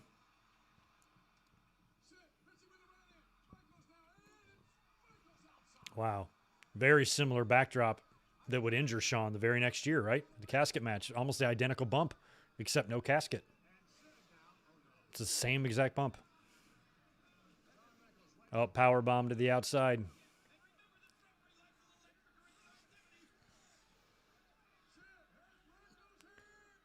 Oh, and he did hit him with it. The referee's not disqualifying Sid for that. That's good. Oh, and now he's got Jose. Oh, and he's got Pete. He's got them both. That's the most fun. Oh, Pat's out there. Pat Patterson's out there to take care of business. TCB, baby.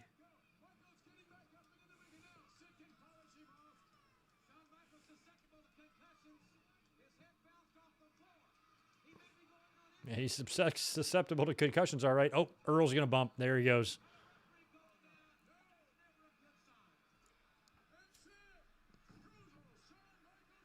Oh, and he's chokeslammed Shawn, and there's no ref. Yeah, I thought maybe Shawn could do it both ways, but the way he just nailed it with the left looked like his typical way, but good for Shawn.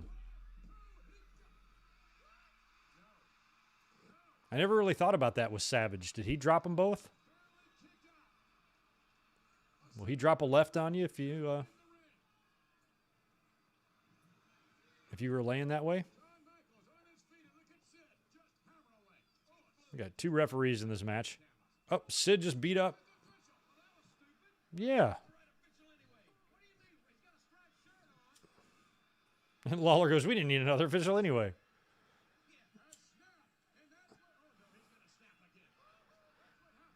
Oh, Shawn's got the camera. It's probably gimmicked camera. Ooh. Oh. Sid uses it. Or Shawn uses it. Payback time. And there's no referee.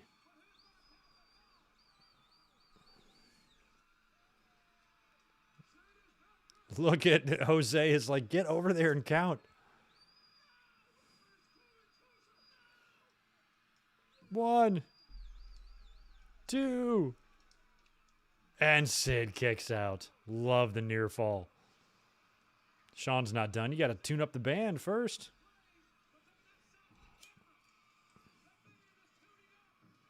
Oh, Sid's going to eat. Super kick. Come on, Earl.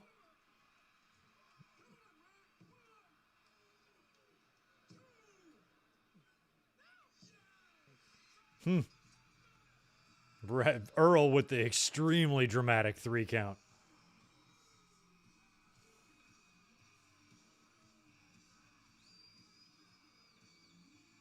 That was a smart, I like that smart low camera shot that was almost level with the ring to make it like with the arms flying up in the air.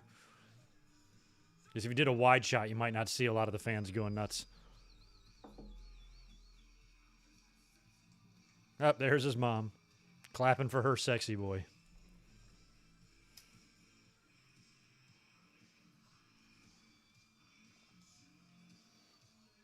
Yeah, I believe that Shawn's left-handed the way he threw that elbow with such grace. Just never really something I've noticed. I like looking at weird shit when we're doing these watch-alongs. Something I'd probably never pay attention to before. Or normally.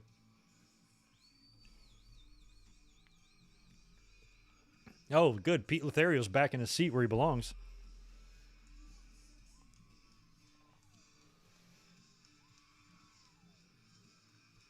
And I don't know. I mean, somebody might know the answer to this. I don't. I mean, it was probably a house show, but I'm certain that Shawn did not wrestle or defend the belt on TV after this, before leaving. But he might have done on the live event. There's probably a rematch with Sid in there somewhere. But before that February Raw where he'd lose his smile, he definitely didn't work a TV match that I remember. And Shawn is once again champ. Yeah, point to the Mania sign, Shawn. Shawn's going to WrestleMania 13, although not really. He'd be sitting in on commentary.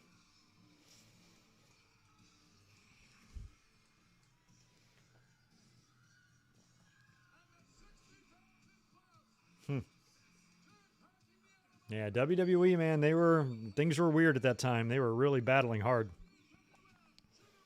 And WCW, I think, would continue to own them in 97. I mean, WWE did some things right. Austin was getting on the map. The Hart Foundation USA feud was awesome. But other than that, man, it was still all WCW.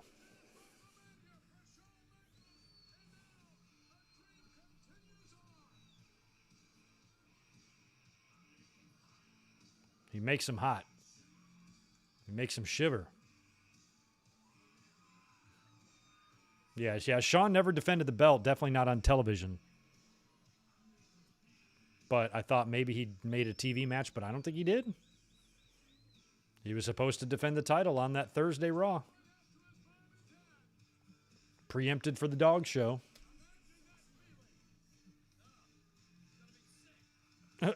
He just kissed his mom and dad. Why is that going to make you sick, Jerry Lawler? Shawn coming over to his friends. Shawn, keep your pants on sign. He's got his nephews. And there's his buddy right behind Vince, who was making all sorts of commotion. He's climbing behind Lawler.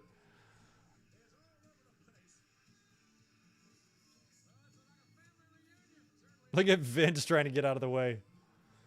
Just get out of the way, Vince. You're making this awkward. Shawn's like, I'm just going to stand on your chair, Vince. Hope that's okay. I was like, yeah, thank the boss, too.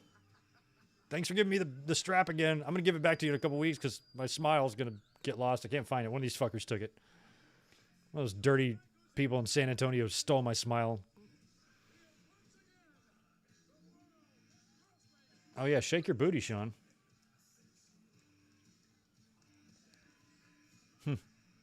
Shawn's always a happy guy when he wins.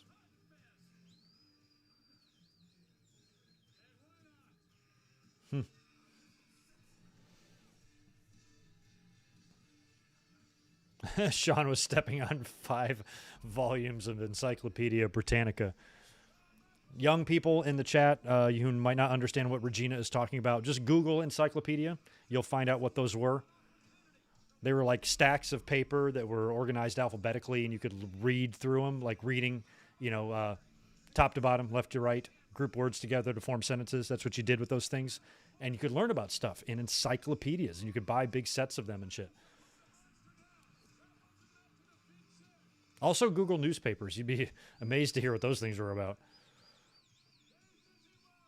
Shit would come to your door every day. And Shawn has won. Oh, hugging somebody with a Hitman shirt on. That's not good. And Vlad's getting a hug. Oh, and the I don't know the dude with the ponytail, but he kissed Shawn on the cheek. Okay. Sexual assault. All right, thank you, Vince. Thanks for sending us off. All right, well, that's a wrap on, yeah, Tommy Boy. I'm glad somebody knew it. That is a wrap on 97. Oh, they're doing, see, I miss when they used to do this. It used to always amaze me, the level of production WWE had in the truck to be able to put together a video recap package the moment the pay-per-view ends. I was always impressed with that level of what they did. Anywho. We don't have to watch the entire video package, but thanks again for being here on a really fun watch-along. This one was great. I have not decided what we're going to do for next week's watch-along yet, but it's going to be one more Rumble next week, and then after that, I'm not sure what we're going to do because it's going to be, we might take a week off for the football championship Sunday playoffs, and then, of course, Super Bowl Sunday, so we'll have to look at the schedule, but we will be here next week for another Royal Rumble. We'll try to decide that maybe tomorrow night. We're going to be up here for a Raw review talking about that. So make sure you're here immediately following Raw. We will get into last night or tomorrow night's Raw results. We'll talk about the latest on Sonny's arrest. We'll talk about Mustafa Ali requesting his release from WWE. Also, any other news that's happening in the world. We'll discuss that tomorrow as well. Big, fun, long podcast planned for tomorrow night after Raw. So make sure you're here. Link will be on the channel a little bit later tonight. So you guys have a great rest of your Sunday night. Appreciate you being here as always, and can't wait to do this again.